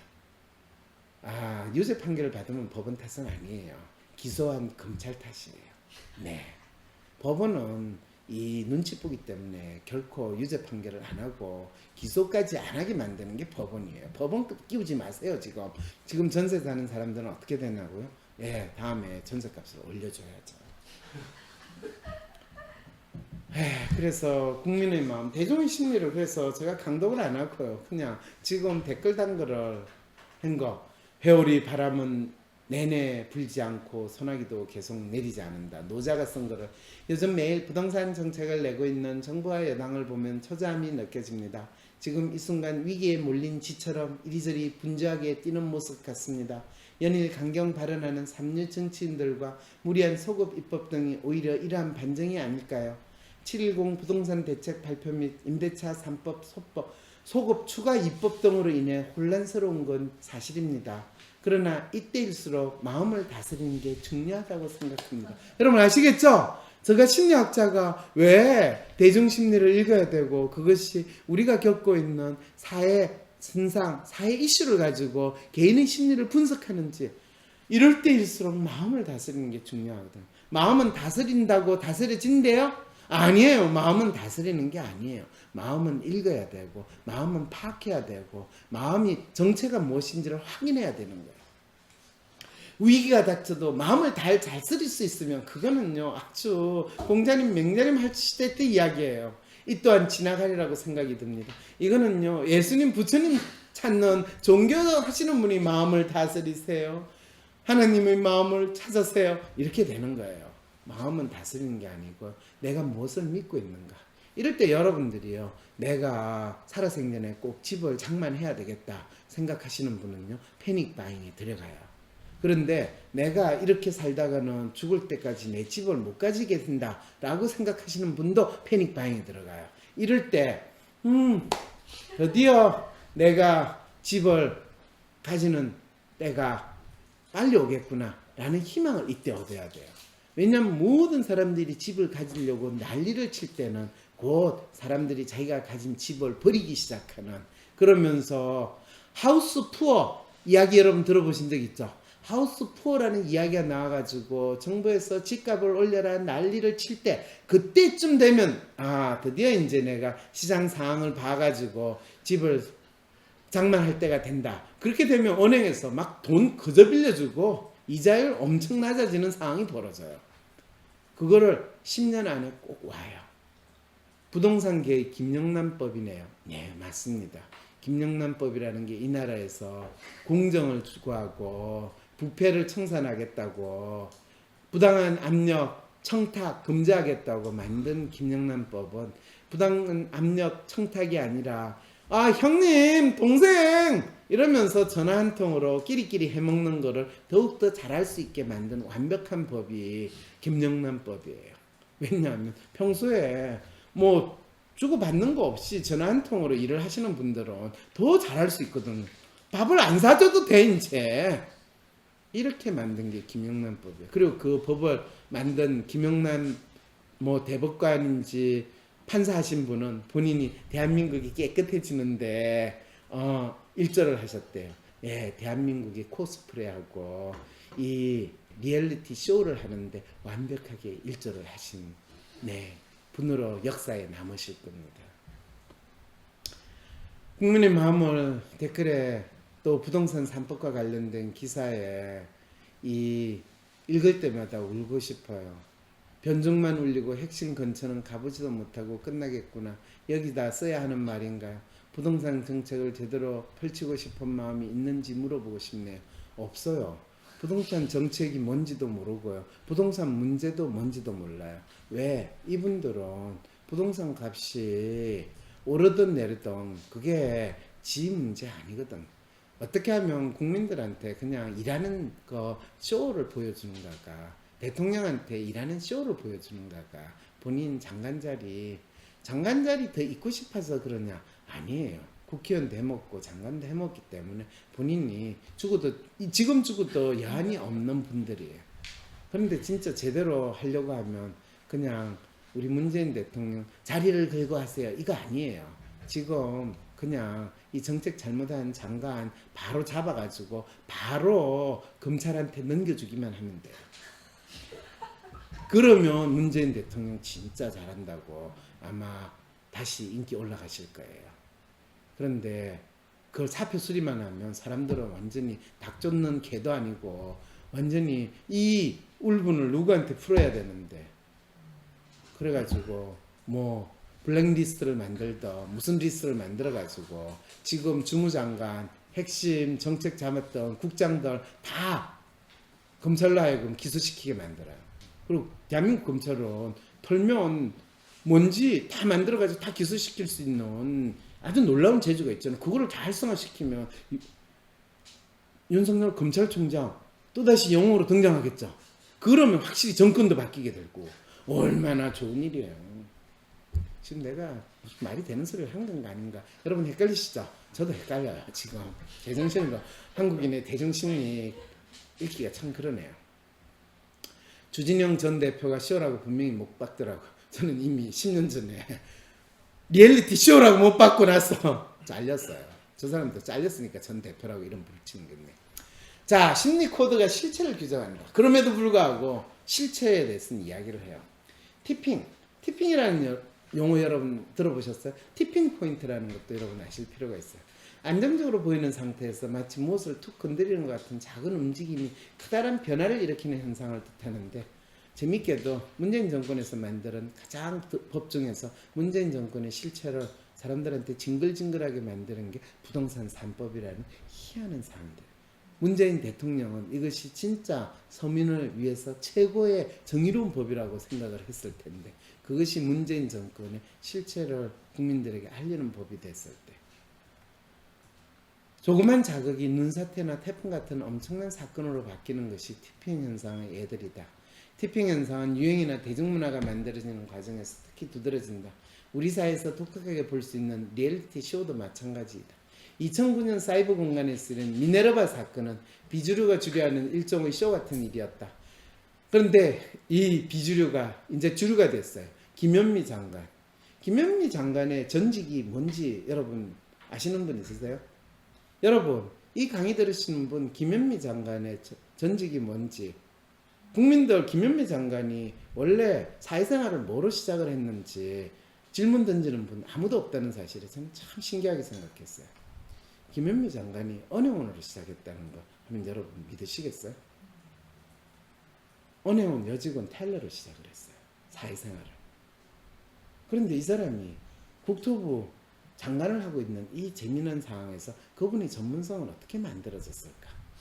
예, 돈 빌려주고 대출 규제하는 게 이분의 전문성으로 이 사회생활, 본인의 삶에 있어의 가장 핵심 경험으로서 만들어졌다면, 김현미 장관이 왜 부동산 대책과 관련해 가지고 이런 쇼를 이만큼 하는지 여러분들은 너무나 자연스럽게 쉽게 이해가 될 거예요. 그래서 그게 전문 용어가 나오는 거예요? 대출 규제할 때. 아, 그걸 전문 용어라고 생각하셨어요? 네. 티고 이런 거는 일반인은 모르는. 그럼요. 은행에서도 그런.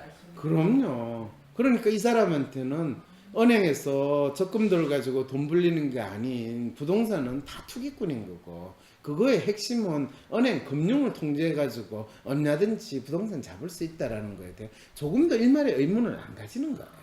그분이 뭐 노조활동 해가지고 정치까지 들어가고 국회의원도 몇 선을 했지만은 이 처음에 근본이 바뀌지 않는다라는 거는 이 조상의 근본이 아니라 그 사람의 사회생활을 하면서 어떻게 세상을 경험하고 세상을 이해하는가에 대한 기본적인 믿음이 형성되는 그걸 봐야 된다는 거예요.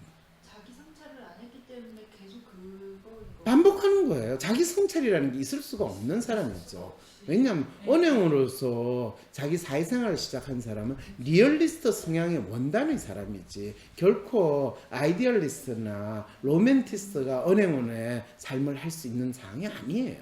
부의 축적을 어떻게 하는지를. 그럼요. 가장 현실적으로 하는 사람이 리얼리스트. 그래서 정치로 갔어도 본인이 진보 뭐 비주류 어떤 상황이 있더라도 이 사람은 리얼리스트로 그때그때 달라요라는 거예요. 어떤 과정으로 믿음이 형성됐는가를 보게 되면 그 사람이 어떤 행동을 하게 되는가에 대해서 우리는 예측이 가능하니까 그 사람의 운명을 우리는 예측해 줄 수 있다. 점이라는 게 그냥 그대로 이루어지는 게 아니에요. 사주팔자 개뿔. 지금 그 사람이 현재 어떤 경험을 했는가를 딱 보면 그 다음에 어떤 믿음으로 살고 있다는 걸 알습니다. 그래서 WPI 검사를 해보면 당신의 마음을 읽는다라는 이야기를 하는 거예요. WPI 검사가 그냥 우습게 보지 말아요. 다 이 심리가 다 있는 거예요. 근데 이게 2009년에는 어떤 일이 벌어졌냐. 사이버 공간에서 리얼리티 쇼가 있고 2020년에는 현실 공간에서 리얼리티 쇼가 있다는 이 차이가 있는 거고, 기본적으로 리얼리티 쇼는 동일하다는 거. 어느 날인가부터 미네르바라는 필명을 사용하는 사람이 한국 경제의 위기에 관한 것을 인터넷에 올리기 시작했다. 환율의 변화 같은 외환 문제가 초미의 관심사로 대두된 시기였다. 미네르바는 전문가가 아니라면 사용하기 힘든 용어를 써가며 나름 심도 있게 경제 상황을 분석했다. 사이버 공간에서 사람들은 열광했다. 그의 글은 몇 가지 측면에서 현실의 변화를 알기 쉽게 알려주기까지 했다. 언론과 대중은 미네르바를 사이버 공간의 경제 대통령이라 부르기 시작했다. 심지어 현실의 경제부처 장관과 경제 전문가들이 미네르바에게 조언을 구해야 한다는 조롱 섞인 이야기까지 나왔다. 미네르바가 체포되면서 그의 정체가 드러났다. 전문대를 졸업했고 경제학은 독학으로 공부했다. 그래서 기껏해봤자 경제학 책 한두 권, 조순시 경제원론 그 당시에 유명했던 거, 또 누구 경제원론 책 번역된 거, 그것도 정운찬 씨가 번역했던 이 경제원론 책을 또 그걸 읽어가지고 그거 거의, 왜냐면 나는 경제학을 가지고 분석한 게 이 사람이 이야기하는 게 거의 학부생의 원론적인 이야기를 그대로 적용한 거거든. 그걸 생각하면 지금 은행원 출신인 김현미 장관이 금융을 통해 가지고 부동산 잡겠다라는 거, 그거는 미네르바나 무슨 차이가 있어 지가. 그리고 은행에 가가지고요, 많은 분들이 텔러한테 요즘 좋은 금융 상품이 어떤 게 있어요, 좋은 투자처가 어떤 게 있어요, 이렇게 묻거든요. 그렇게 물어가지고 펀드 사고 투자해가지고 돈 벌었다는 인간 제가 본 적이 없어요. 저하고 사는 분이 어느 날 그래가지고 어디 애들 모한 예금을 그래가지고 펀드 샀다는 소리를 듣고 내가 아무 소리를 못했어요. 그리고 그 자리에서 그거를 그만두라고 그러면 내가 그 사람의 판단을 그거 하니까 그냥 속으로 그래 몇 년 있다가 내가 물어봐야 되나 이 생각을 했어요.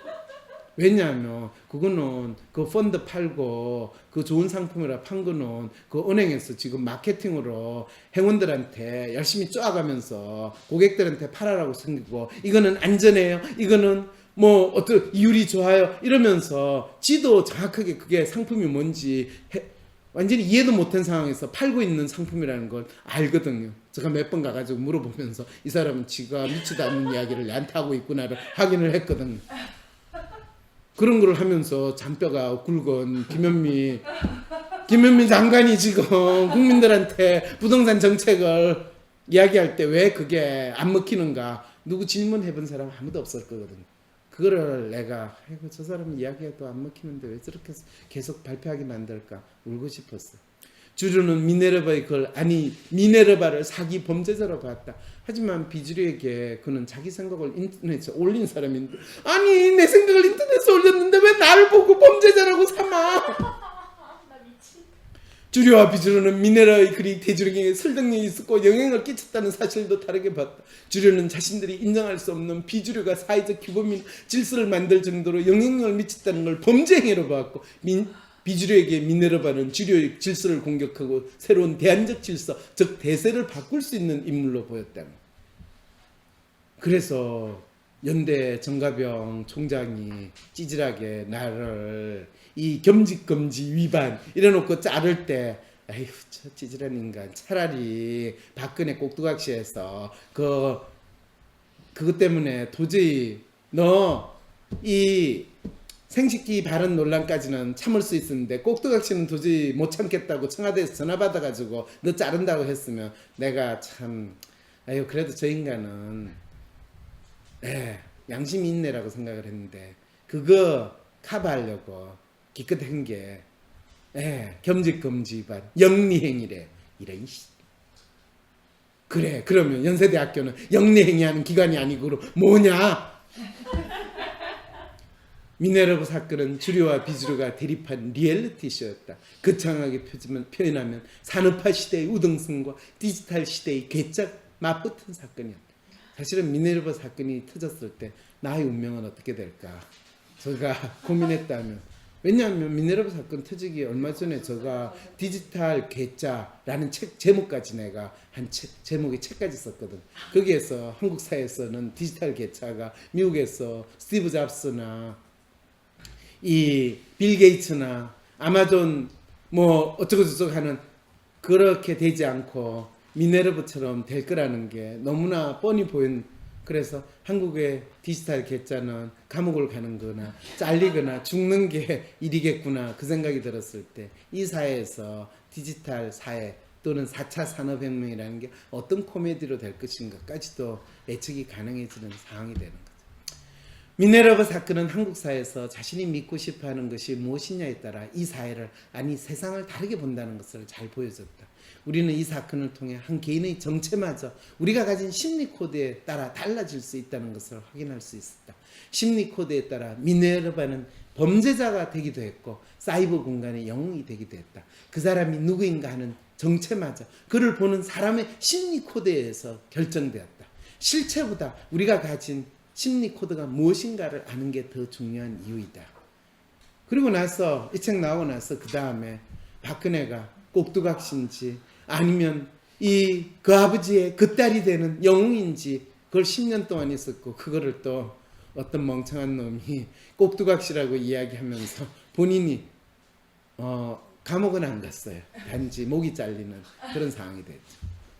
그게 사실은 2014년 서해안에 천안함이 침몰한 사건을 두고 벌어졌던 논란. 정부는 과학적이고 객관적인 조사를 통한 물증에 따라 북한의 소행이라고 했지만 대다수의 국민들 이 희생된 수병들에 대해서 안타까운 마음을 표하는데 이게 대체 왜 정부 발표를 못 믿겠다라는 반응이 무려 30%이었다. 심지어 참여연대와 같은 시민단체는 같은 연대인데 유엔에 대한민국 정부의 천안함 사건 조사 결과에 의문을 제기하는 서한까지 보냈다. 당시 정부를 대표한 국무총리는 우리의 천안함 조사 결과를 세계 각기 지지하는 마당에 일부 철없는 사람들은 여전히 정부 조작이라고 주장했다고 비판했다. 네, 일부 철없는 그 사람들이 그러면 이 박근혜를 몰아내게 되면 그건 다수의 촛불 세력이 됐다라는 이 논리로 되는 게 지금 그 이후에 10년 동안 우리가 겪었던 일이야.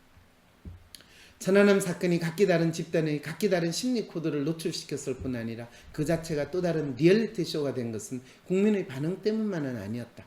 단호한 대응을 부르짖는 대통령조차 어느새 조용한 대처를 주문하기 시작했다. 강경적이었던 한미연합훈련이나 DMZ의 심리전도 북한의 도발에 엄정한 대처를 하겠다는 메시지를 신중하게 전달하는 정도에 그쳤다. 네, 지금 뭐 놀자는 거예요? 말자는 거예요? 이렇게 되는 거죠. 정부의 이런 대처는 몇 달 뒤 북한이 연평도에 폭탄을 퍼붓는 도발에서도 유사한 방식으로 반복되었다. 생생하고 분명한 현실을 그리 즐겁지 않는 쇼처럼 경험하게 만든 그리 낯설지 않는 일이었다.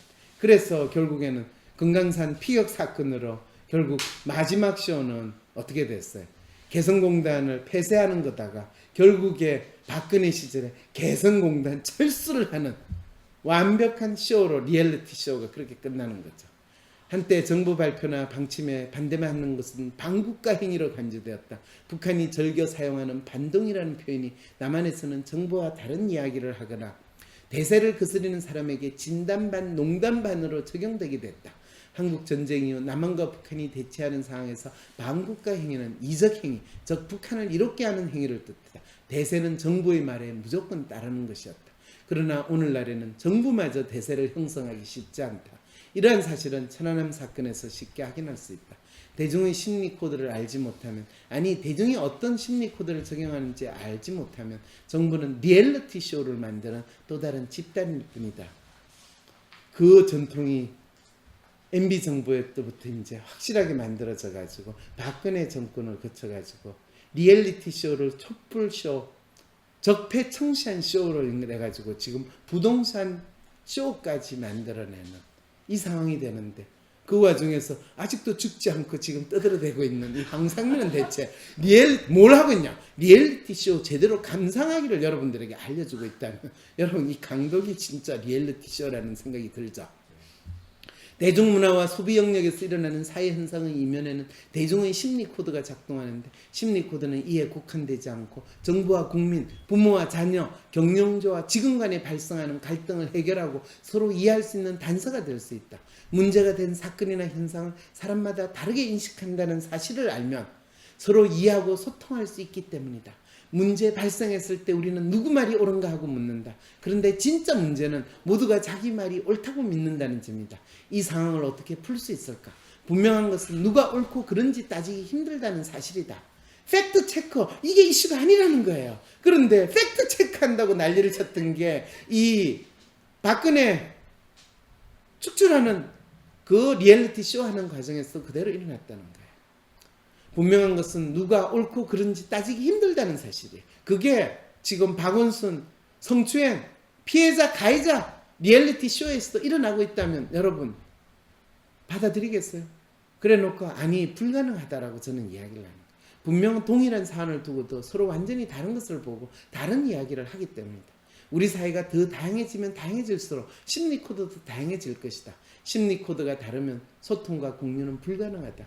따라서 문제를 해결하기 위한 열쇠는 무엇이 옳은지 묻기 전에 각자의 심리 코드가 무엇인지부터 분명히 아는 것에 있다. 저는 김현미 장관이 정책을 잘한다 못한다가 아니라 그 사람이 어떤 심리 코드를 가지고 있는가, 그 사람이 심리 코드를 가지고 있는 건 그 사람이 과거에 어떤 경력을 거쳐나왔고 거기에서 어떤 삶을 살았는가, 무엇을 믿고 있는가를 물어보고 찾아보면 금방 알 수 있잖아요. 그래서 그 사람한테 옳고 그런 걸 따지는 거는 말이 안 돼요. 근데 사실 참 이럴 때 진짜 울고 싶은 거예요. 주류가 뭔지 비주류가 뭔지 그게 중요한 게 아니거든요. 내가 이 상황에서 뭘 믿고 있느냐 이 이야기거든요. 그래서 그게 마누라를 팔던 자식을 팔던 뭐 누구를 팔던 그 이야기가 아니라 그냥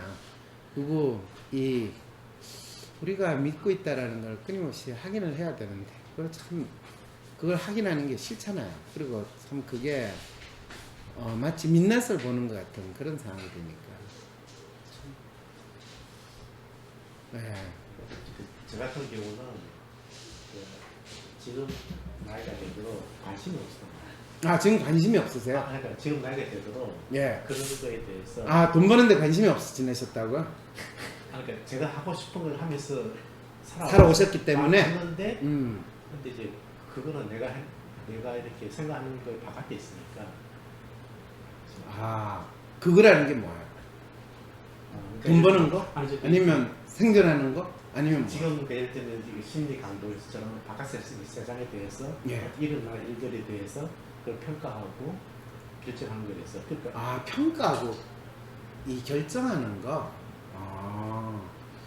그렇죠. 나는 내가 이 이야기를 하는 게 평가하고 결정하는 게 아니라 한국 사회에서 사는 사람의 마음이 어떻게 작동하는가, 그리고 이 사회에서 옳다고 나서서 죽일 듯이 다른 사람을 공격하는 인간들, 또 본인이 엄청나게 죽은 짓을 했다고 죄책감을 느끼고 사는 그 착한 사람들, 그래서 그분들이 죄책감을 느끼는 사람들이 진짜 착하고 훌륭하신 분이거든. 진짜 양심이 있는 분들이에요. 누구를 단죄하고 누구를 벌준다고 하는 인간들은 양심이 없어요. 진짜 그게 특히 법을 내세우는 인간들, 진짜 대한민국에서 가장 사악한 인간들이 법을 내세워가지고 살아가는 인간들이거든. 근데 그 사람이 원래부터 사악한 인간들이 아니에요. 본인이 스스로 양심이 있다고 믿는 사람들이거든. 그래서 이야기를 하는 거예요. 착각하는 거죠. 네, 착각하는 거예요. 근데 그래서 인간 마음에 대해서 관심을 가지시는 분, 그리고 인간 마음을 알고 싶어하는 분들이 진정으로 착하시고 양심 있는 분들이고요. 인간 마음에 관심이 없고 법을 내세우는 인간일수록 인간 마음에 관심이 없어요. 그리고 인간 마음을 알려고 하지 않아요. 왜? 그거는 중요하지 않다고 생각해요. 그래서 대한민국에서 이 고시 봐가지고 공무원 만들 때나 이 변호사 만들 때 사실은 적어도 인간 마음에 대한 과목을 이 반 이상을 가르치고 해야지 제대로 인간다운 세상이 만들어지는데, 맞습니다. 있는 심리학 과목도 없애는 게 이 나라에서 법을 하는 거예요.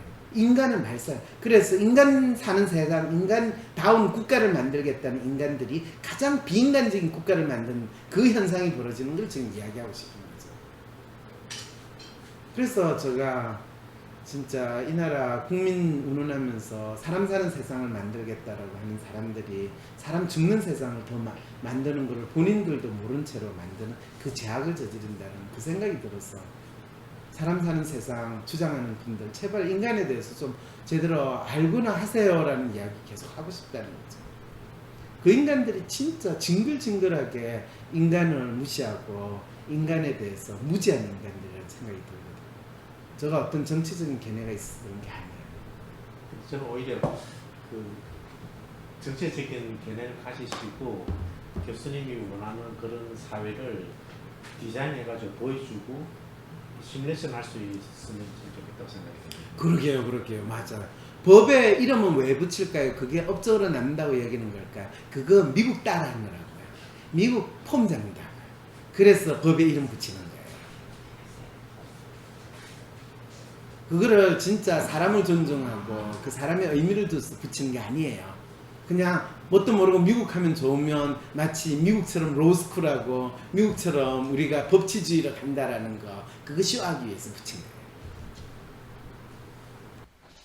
아시겠죠? 팩트 체크하시는 손석희 씨, 그분이 팩트 체크할 때 저분은 리얼리티 쇼에 어떻게 참여하시는지 제가 그걸 읽을 수 있으니까 아이고 팩트 체크 좋아하시네. 저분이 또 본인 팩트 체크 당하면 웃으시려고 지금 저런 소리를 하고 계실까 이 생각이 들어서 뭐 인간의 삶이라는 게 그렇게 가는데 어떻게 가나 이런 생각이 들었죠. 다행이라고요.